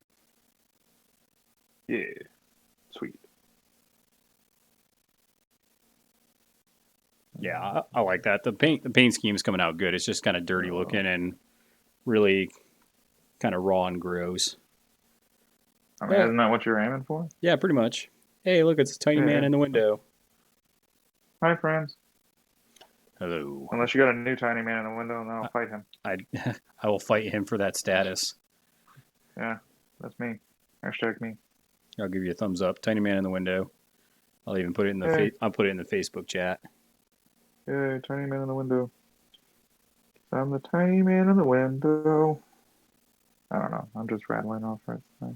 Pretty much. Not actually. Yeah, I know. It's like being like the man in the mirror. You know, you can get your Michael Jackson on. No. Hard pass. Yeah, we're gonna go with a hard no there. Hard no. All right, so let's see. We'll go with this dark green. So, and people that have seen me paint before know that I basically, after the wash kind of sets, I basically go back and paint the next layers. So, like the next highlights, I paint the same color that I washed down to build it back up. Yeah.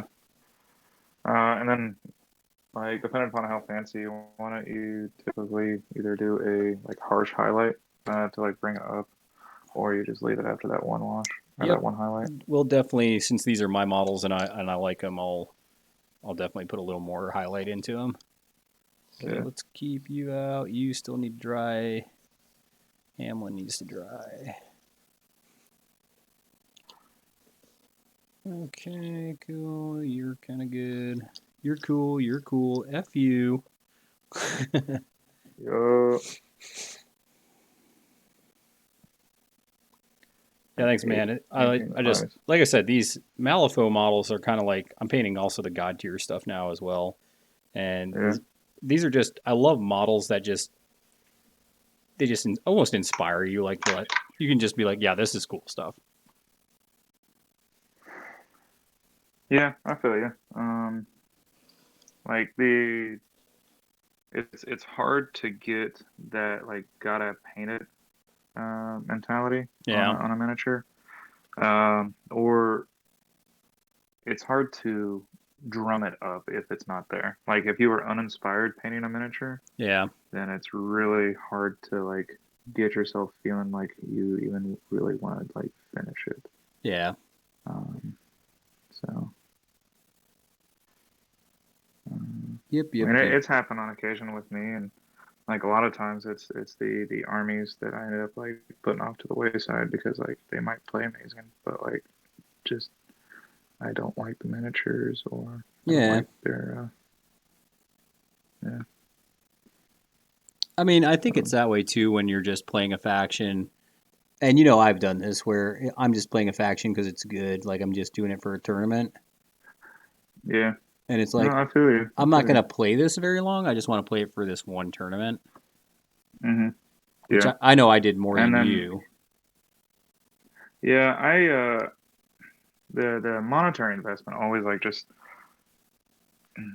like I the amount of money that we spend on hobbies, it's hard to like pull the trigger on doing something for like just one tournament. I've done it for like one season of like tournaments, but not for like just one tournament.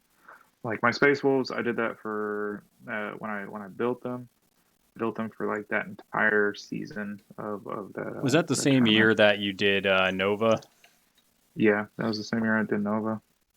So and, like I don't like only doing something for like a certain for like a that short of a time because I'm ultimately a collector. I feel Well, I only did and that like there's for big tournaments. Like the mhm, one year I went to the Ard Boys finals yeah. for fantasy. Um, what did I play? I think for the I think Demons. You played Demons. yeah, I think actually you're right. And it was a bad move. I should have just stuck with what I was playing with Skaven. I should have just stuck The with him. Orcs and Goblins. Yeah. No, Oh it was no, actually Skaven. you like there was one year that you went and like we're gonna bring your goblins and you didn't. I Yeah, I mean thought. that definitely was probably one year as well. And then there was the one time I went to a tournament down in Texas, and Yeah, I played my orcs and goblins, and it was when it was when their demons were like really good, and there was an item yeah, with the gobos. It was I think want to say it was like a sneaky totem or something, and basically yeah, any unit in base contact with it didn't get a ward save. And yeah. guess what? Demons only had ward saves. So Mhm. the guy had this big scary unit of bloodletters, and I had the goblin shaman was on a Mm. chariot, and so you get those impact hits first, right? Yeah, And I straight up rolled like I had two chariots going at the same time, and I think I did like 13, 14 wounds or something to him, and nice, the whole unit except for the banner evaporated. nice. And it was funny because that was the same guy that at the beginning of the round he saw me playing goblins, and he was like, "Oh man, I'm sorry." I was like, "What?" He's like, "Well, you know, it's a bad matchup for you." He's like, "Oh, don't worry about me. I got something for you." And he's like, kind of looks at me. Yeah, I'm like, "I'll be good. Don't worry about it." And I just trounced the shit out of him. yeah. And I was like, That I'm was really sorry. I know it was a cool bad breeze not matchup looking at for your you." list like you're supposed to do. Yeah. Yeah, I mean it goes back to like cool breeze not looking at your list. Well, no, Because keep in like mind in those days, Eric, that was still when it was hidden, mm. right? Oh yeah, yeah, Yeah, yeah. you I remember, forgot. right? It Yeah, used to be yeah, you didn't reveal it until you used it. yeah. That's how come like Van Horsen speculum was a thing too. Yeah, bud. I remember you doing that to a couple of demon princes. Hell yeah, they're like, why is this level one wizard charging after this demon prince? I don't get it. It's weird. Come back here, kids! Oh yeah, and I that's grape you. the funny thing is you could bluff that where you could pretend like you had it, and then you just didn't, Yeah, and you just had this, you know, scroll caddy chasing this greater demon around. It was hilarious. yeah, yeah. Oh, the Lord. fun things you could do in fantasy, Fantasy was motherfuckers. the best game. It was a great game. Hmm. It was the gentleman's game. I agree. And The g- even Eighth Edition had its like faults, but like it was still far and away more fun than 40k ever is. it was. And I love 40k for like competitive, and fantasy was my like cathartic game. So I don't um, know. I got pretty competitive with and fantasy. oh, I know, and I could like go toe to toe. It's just like when it came to being, uh, I had more fun playing fantasy than I ever did playing 40k. Yeah, I'd agree with that. I actually made that comparison the other day. I started playing God tier, and Hmm. I played a lot of Guild Ball in my day, but I dare say that I've been having more fun playing God tier than I think I might have ever in Guild Ball, and I really like Hmm. Guild Ball. Yeah, nice. But there's just sometimes in Guild Ball where it's like it's just competitive. It's just there's ideal moves, and you just feel like if you don't do the ideal move, you're kind of just not playing the game right. Yeah, yeah, no, I agree. Yeah.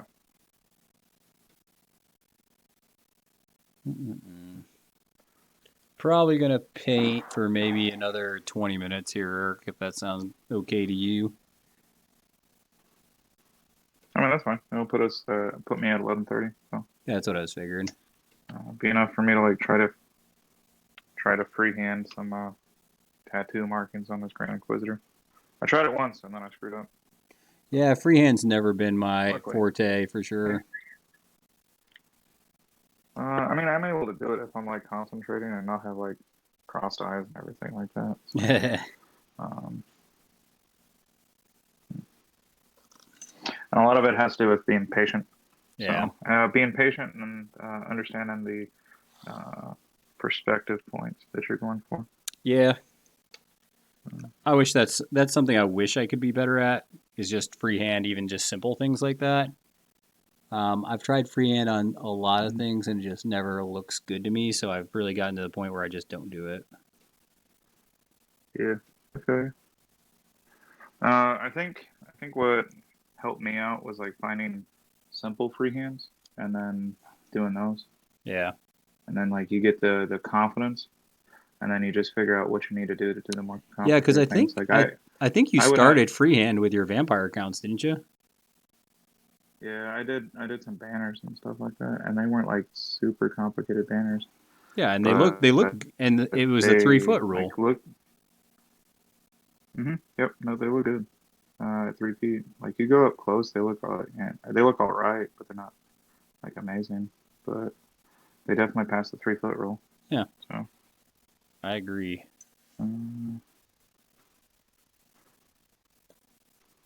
like the Grand Inquisitor has like these weird like face tattoos, or they might have been like species markings or what have you, but like the red marks on his face, and like once again, as with Darth Maul, there's uh, no actual like guide for where they're supposed to go. Yeah. So you have to kind of like extrapolate and then go from there. And then if you screw up, you fix it slightly. I done fucked up. But red and white do not like to fix well. No, Yeah, pretty much. they do not. Yeah, I mean they show up well on each other, but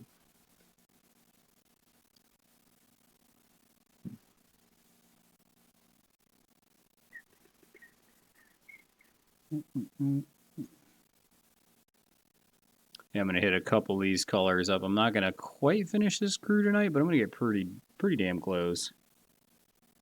good. Well, I've moved on from the officers. I think the officers are pretty much done, and I'm gonna matte varnish them here in a little bit. Yeah. So I can go to sleep with the sweet smells of varnish. Yeah, boy. And because I wear a mask at night, because my CPAP, I don't get to smell it. So it's neat. There you go. It's real neat. Yeah. Yeah, I'm gonna do this dark green, light green, and I'll probably leave it there for the night. Yeah. Can you see these red markings on their feet? Yeah, I can. Okay. Yeah. And that's the fine markings that I'm having to like do on him because that's what the model says that it's supposed to look like.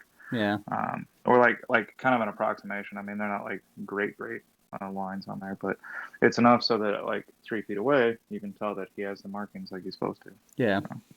Well, and I think when you play that game, that's what people will enjoy more because I always tell people things painted always attracts more people. Agreed. Like so, and I think that was a big reason why with the press gangers for Predator Press, you had to have like the 2 painted crews, as opposed to just like a innate knowledge of the game. Yeah. You had to have your stuff. You had to have your stuff together as well as like having painted stuff because, well, I mean, it's flashy and it gets people like just showing up and like looking and saying, "Oh gosh, golly, that looks kind of neat." Oh yeah. And you're like, yes, it is neat. Would you like to know more about this crack? Any way that tells me that they don't pedal crack when they're trying to get other people to play a game with them. As lying to Oh man, themselves. shooting nerds in a barrel, man, getting them to play the game. Yeah, yeah. It's just a matter of like, how big is your wallet and what are you willing to spend? Yeah, right. I mean, I've used that justification of like, well, I don't go drinking that much Yeah, right. to get me some more miniatures. So, yeah. One of the things that will always help you as far as like getting into games is making sure that your significant other is a gamer as well. Yeah, that's my Yeah, problem. I don't want. I mean, but yeah, you're still able to do it because you make your hobbying like self-sufficient. Yeah, a So, lot of times. uh, like Mal, she games. She doesn't like game as much as me, but like she plays board games. I She think plays I think the bigger video thing games. is with my wife. I'm like, Hmm. okay, so this is usually $300, and I can Oh get it. yeah, I yeah, can get it for like 150. So anytime I say something yeah, like that, she's more likely to be in on it yeah. Well, I mean, because she knows I'm going to do it down the road eventually. So she's like, might as well save yeah. some money on it. Well, and that is a good point. And what I raise you with is getting your wife to play that game with you. That way you can be like, well, babe, like what you really need for that list is this model. Yeah, right. So, and luckily, I got Mal to start playing X-Wing with me. So Oh, nice. she, yeah, no, and she kind of likes it. She doesn't. We're both like competitive people, and she doesn't like losing. And like so, the learning process has been a little bit more difficult than it normally is. Like when you teach somebody, Yeah, because you have the conundrum of like it's your significant other, as well as you want to win. So yeah, that's fair. I'm not like a crush all before me. I'm very much a win-win type personality, but my wife doesn't like it when you are not playing to win against her, if that makes sense. Yeah, So she feels like She she's been didn't. cheated into wins. Yeah, she didn't like taking it easy on her, right? No, but at the same time, she doesn't like getting crushed, so it's catch-22. Yeah. So, um, and while it's a glorious catch-22, it is nonetheless mildly frustrating, and has led to us playing a couple of games and then like just not talking to each other for a couple hours because we're kind of pissed off at each other because like You can go fuck her yourself. con yeah, it's like, why don't you play a game of hide and go fuck yourself, Eric? I'm like, oh, okay, cool. Well, I mean, I guess Darth Vader like shot before Han. So Mallory has like the sweetest voice, and I just love it when you're Uh-huh. playing a game against her and she starts like getting Yeah. aggro on you, and she's like, "Do it, pussy." Yep. No, she can shit talk, She's like and like Eric. it's She's like Eric's kind of being a bitch over here. Yup. I love my wife, and like she is one of the waspiest ladies that you will ever meet out in public. It's And like when you hear your uh, grandma swear for the first time. exactly, and that's exactly what it's like. It's like having your grandma, uh, Shit talk you. like shit talk while you're losing at Monopoly. And that's what it's like gaming with my wife when she's winning. And like she's not a sore loser, but she definitely does not like losing, and she will like remember it for a couple of games in advance or Yeah. like afterwards. And she'll be like, "Oh, okay, cool. Well, I clearly remember the last time that you needed this. You fucked me over, Eric. So no, you don't get it." I'm like, Yeah. "What?" I But that think was a the different I game. think the last game I played with Mallory was Hmm. what was that game? Was it it's the is it terraforming? Oh yeah. Terraforming Mars is awesome, man. That I was mean, a we great that got it. was a great game. Yeah, we got it tricked out too with like all the 3D printed minis and everything for Oh, it. cool. So like all those hex tiles are now like 3D printed tiles and everything. That's sweet, man. So yeah. So next time you come back to Kansas, we can sit down and play it, and I'll relearn you how to play. Yeah, we're planning on going out. Like the problem is that Rena's parents have been coming to South Carolina Yeah. during Christmas, so that's been kind of the challenge of getting back out there. Yeah. No, I feel you. I mean, like when one of your primary reasons for coming back is coming to you, then there's not much sense in making a 20-hour drive. Yeah, right. And especially now with a kid, it makes it so it's a more longer, more frustrating potentially drive. Yeah. Just because like unanticipated things where like you guys could like power through. A Yeah, he wants to go though, teenager cannot. so Yeah. we're gonna go soon. We just don't know how soon. that'd be cool. I'd probably wait until like all this blows over. Well, So, yeah, for sure. well, I mean, like it might even be after Christmas time. So Yeah, we'll I see. don't know. Yeah, I'm holding out hope, but at the same time, the pragmatist in me is saying, yeah, maybe you should just not make that many longer range plans. Yeah, I mean, I'm definitely not making any long range plans. I think that would be foolhardy.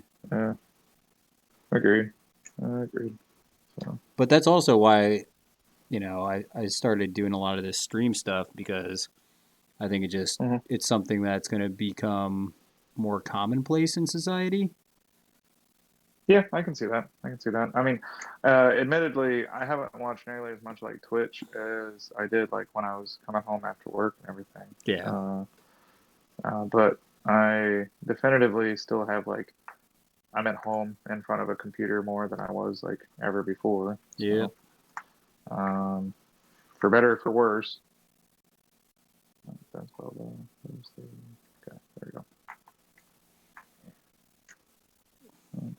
I just if my wife and kid weren't sleeping right now, I'd just yell out, "Man, this model's so fucking sweet!" Jesus. Like, you know what I'm saying? You start painting it and pulling out the detail, and you're just like, Yeah. "Fuck yeah!" Yeah. I mean, you just like want a Stone Cold Steve Austin a beer while doing it and stuff. Oh yeah. I Yeah. got it. I mean, you don't do that? No, I would like to. Oh. I actually need to go get some Yeah. beer. I haven't had beer since this whole thing kind of started. Yeah. Well, I mean, it's good stuff. So, I mean, I've kind of switched over to being more of like a cider kind of guy. Cider and like gin and tonic and like whiskey and coke. Yeah. Um, like it's been a bit since I've had like a beer.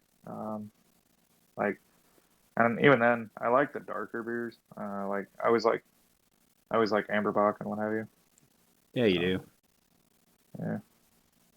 It's not bad. I've become more accustomed to darker beer.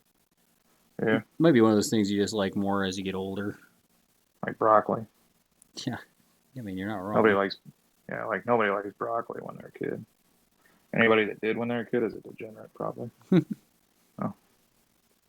Got a tiny little praying mantis on my phone. That's neat.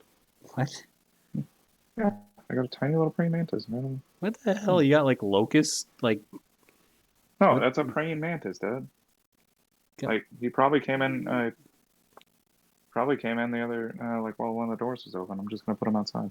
So, be right back. What the fuck is going on?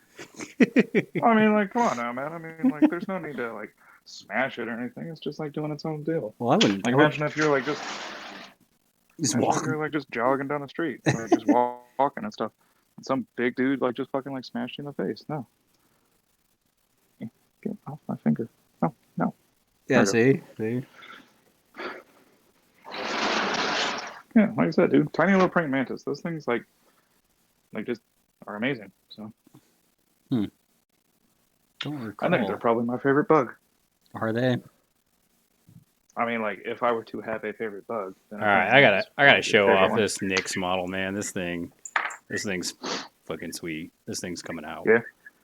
Yeah. So What to paint now?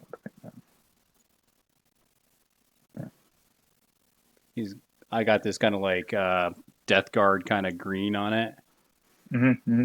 and it's just coming out. That's neat. Pull out more detail as it goes, but yeah, boy. Sweet.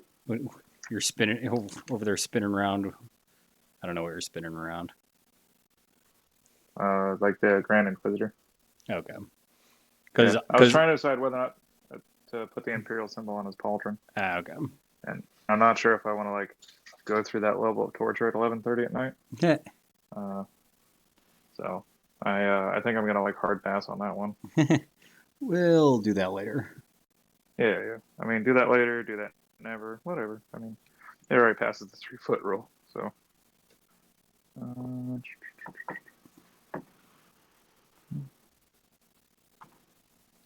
Yeah, I'm gonna put this last green on these models, and then we're gonna call it good.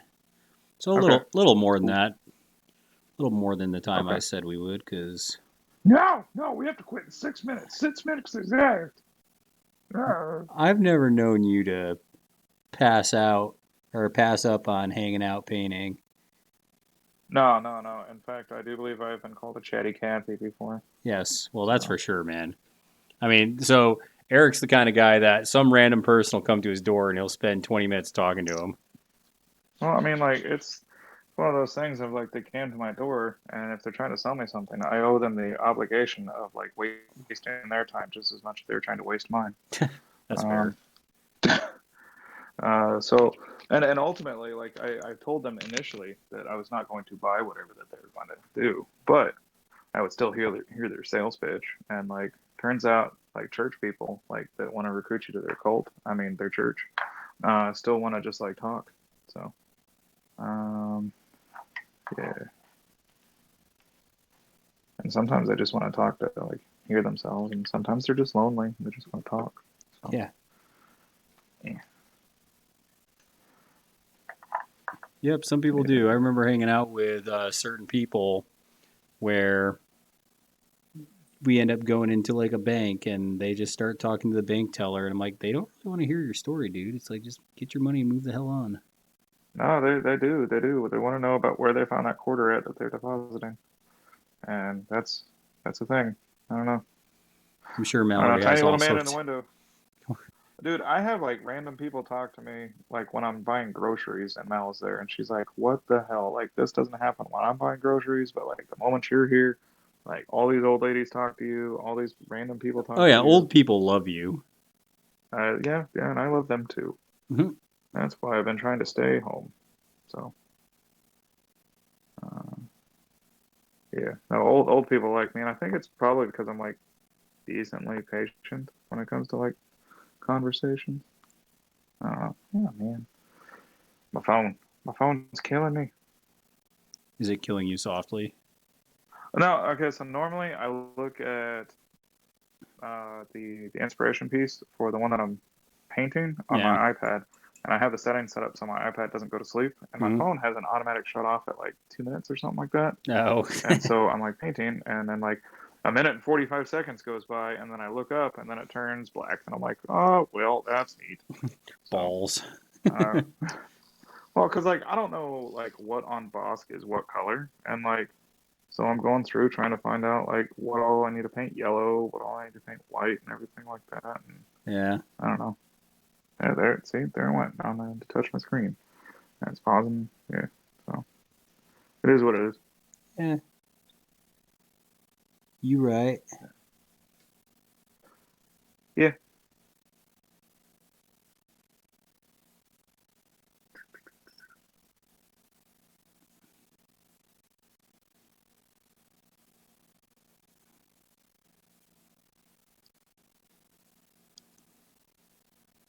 Mm-mm-mm.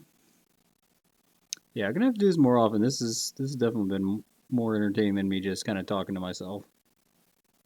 Oh yeah, yeah, no man. And like I think having the conversation like makes it so that the time passes quicker for both of us while we're painting. Yeah, yeah. And then like if anybody has questions in the chat, you can always like answer them or like relay them. It's like, hey, what's the tiny man in the window like actually doing? And I'm like, I'm eating a sandwich.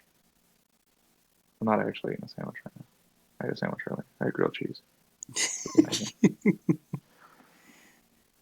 Nobody It was not cares. actually amazing. Nobody I kind cares. of, I kind of burnt, I kind of burnt the sandwich, but it's still really good. So Yeah, it's homemade bread. I've been making bread. It's good. this is something I'm just gonna start hashtagging. Just like, hey, who wants to paint party? Yeah, that'd be good. Eric will be the Have a whole like slew of tiny, co-host. have a whole, yeah, have a whole slew of people like just tiny man in the windows. Like, oh gosh, golly, mister. So.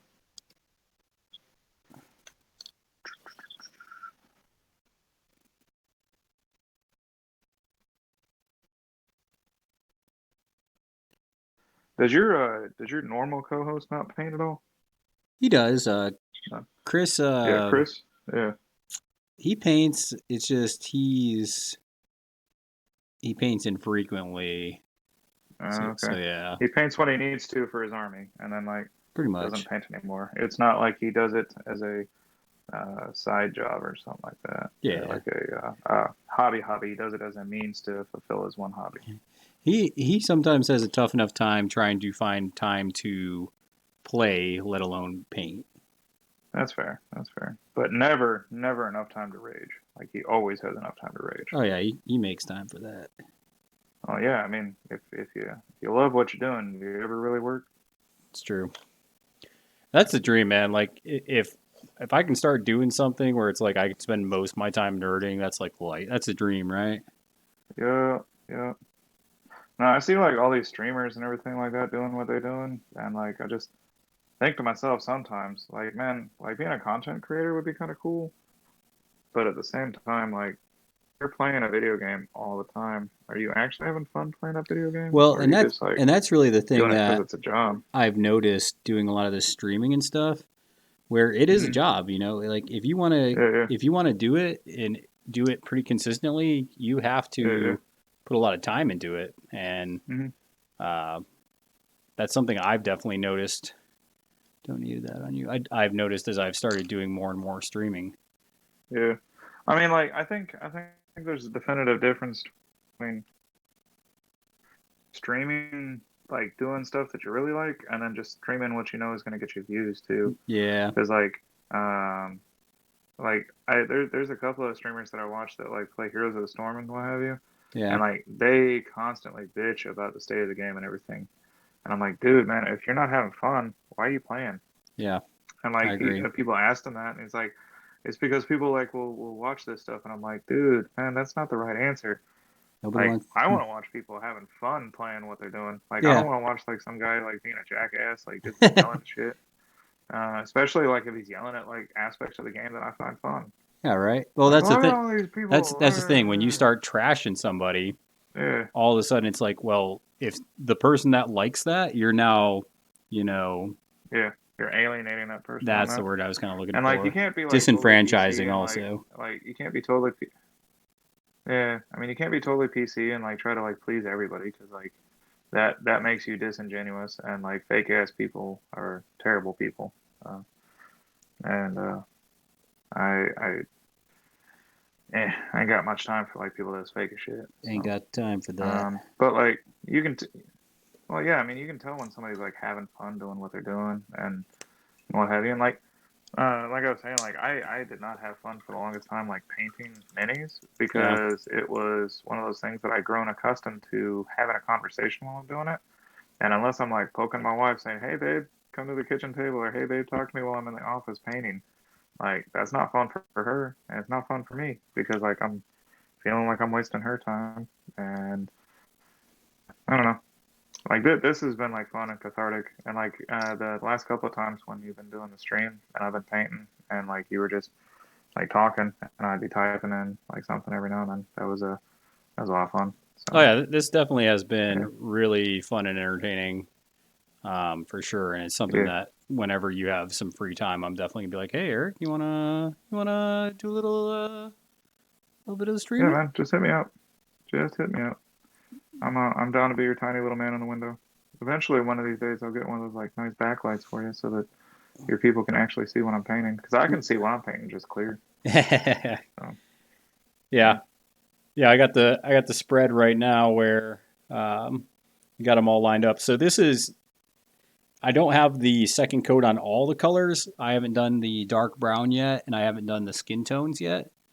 But I've done the light green and the dark green, and it's really the models are definitely starting to pop. Um, Now I'm definitely excited to paint these. The like I said, Malifaux models just look cool. I I don't see too many Malifaux models where I'm like, that's a dumbass model. So it's definitely been fun playing and painting Malifaux. And yeah, it, and you're just so what do you got left over there on your table? a lot of things. Yeah. I'm doing Bosk right now. See, So I some of these finished up guys with you say I don't even know who you're talking about. Bosk was that like weird lizard bounty hunter from Empire Uh, Strikes Back. Yeah. got it. Um, in Clone Wars, you kind of see like more of him and the Trandoshans and what have you. So I'm painting him up right now. I'm getting that yellow down, and in case you ever wanted to have an exercise in what not to do, and that's painting yellow over black. Yeah. So I mean, I batch paint, batch prime everything with a black primer, and it's probably not the easiest. We're way gonna to do blow things, up your but- window here. Okay, blow it up so it's You're not you're Tiny you're, Man anymore. you're full screen right now. No, sweet. Hey, Actually, so now I can Uh, actually kind of see what you're painting here. yeah. So, I did the first like layer and a half of the yellow on there, and it's just this yellow right here What brand? from What brand? Vallejo, Oh, okay, it's and Vallejo. yeah, it's Vallejo. Yeah, I started switching over to all the Vallejo stuff. It has as good of like application, if not better, than GW in almost every category. Plus, it has those little droppers as opposed to like the GW stupid paint I'm canisters. gonna mess this up Um, real quick here. But so the problem with doing black over or like a black and then a yellow is that you'll always have that bleed through of the black unless you do multiple layers. So it does make it so that you have to put like more layers on the mini, but sometimes it makes it so that the things that you're trying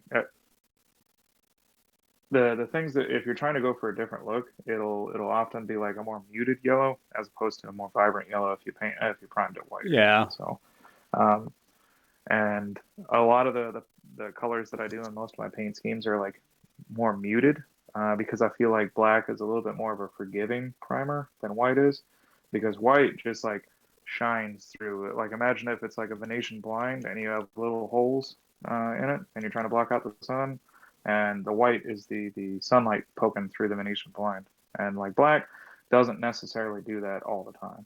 Yeah. So, like I said, it's a little bit more of a forgiving primer, and that's typically why I do it. Plus, like I started priming these after Hobby Lobby closed, so Hey, go ahead and there's that. show me that Darth Maul now that I got you full screen. Okay, yeah.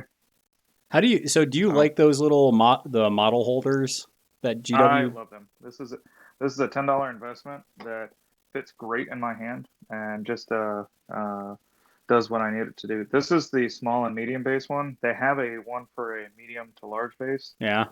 So like one for like a dreadnought size. I don't think I would ever buy the dreadnought size one, but I might buy another one of these ones just because it like hits in there and like just kind of spring loads in and just like kind of sets it in there. There's only been a few times in which like things have popped out, and that's typically something like these Wookiees over here, where like the feet overhang the base, So it and doesn't get a so good grip on unless it. unless you like set it up just right so that there's none on either side and what have you. Yeah. Otherwise, if it goes like this, the feet can potentially like pop out as you're painting and what have you. Hey, So, have you played what is it? Is it Into the Gal? No, that's not right. It's the Star Wars RPG. which one? It's something Galaxy. What is it? At Galaxy's Edge Yeah, that's it. or Edge of the Empire. Yeah. I think it's So, I think it's so Edge the of the one- Empire.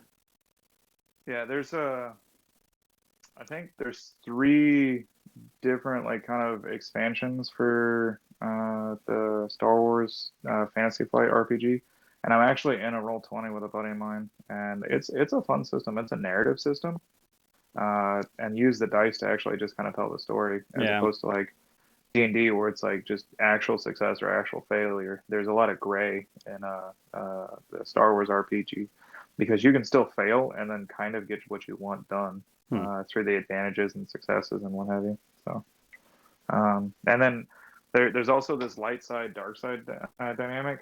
So like the DM gets to use dark side points, and every time he uses a dark side point, the players get a light side point that they can use for advantages and rolls and things like that. Yeah. And so there's like an ebb and flow of that. And before every session, you roll to see how many points are generated for either dark side or light side, and then you can use those to like do cool things or like make sure that something happens that you're wanting it to happen, that type of thing. So Hmm. Yeah, it's pretty slick. Yeah, I played it. I played like the introduction, like mission or whatever you want to call for it, and it was a fun game. Mhm. I was the droid, so I Oh yeah. think it was a medical droid, maybe. No, that doesn't sound right. I Yeah, can't that's fair. remember. Whatever the droid was, it was No, fun. yeah, it's a fun system. Um, I like it, and I'm probably gonna end up like picking up some more books for it, so that like if I ever get together a role playing group again, that I'll do it because I have like all the fifth edition, all the second edition, and all the first edition like D&D books, but just not really anybody that I would like to play a game with like that. So because I feel that like D&D and like other RPG games is a very personal thing. It's a thing that you kind of like just invite somebody into seeing like a sliver of uh, your personality that like you don't normally show people.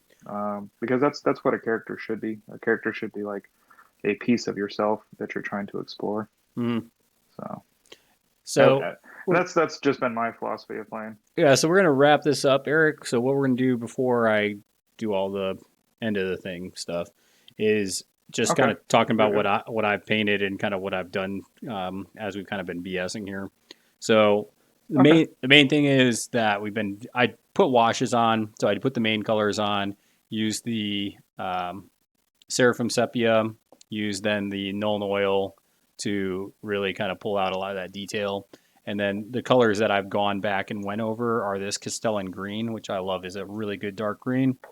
And then going back over a lot of the shirts and different skins that are kind of rotting with this Elysian green. And yeah, pretty much all I got left is the skins and some of the random colors I have. I'll probably also dry brush some of these rats gray to pull them out a little bit more.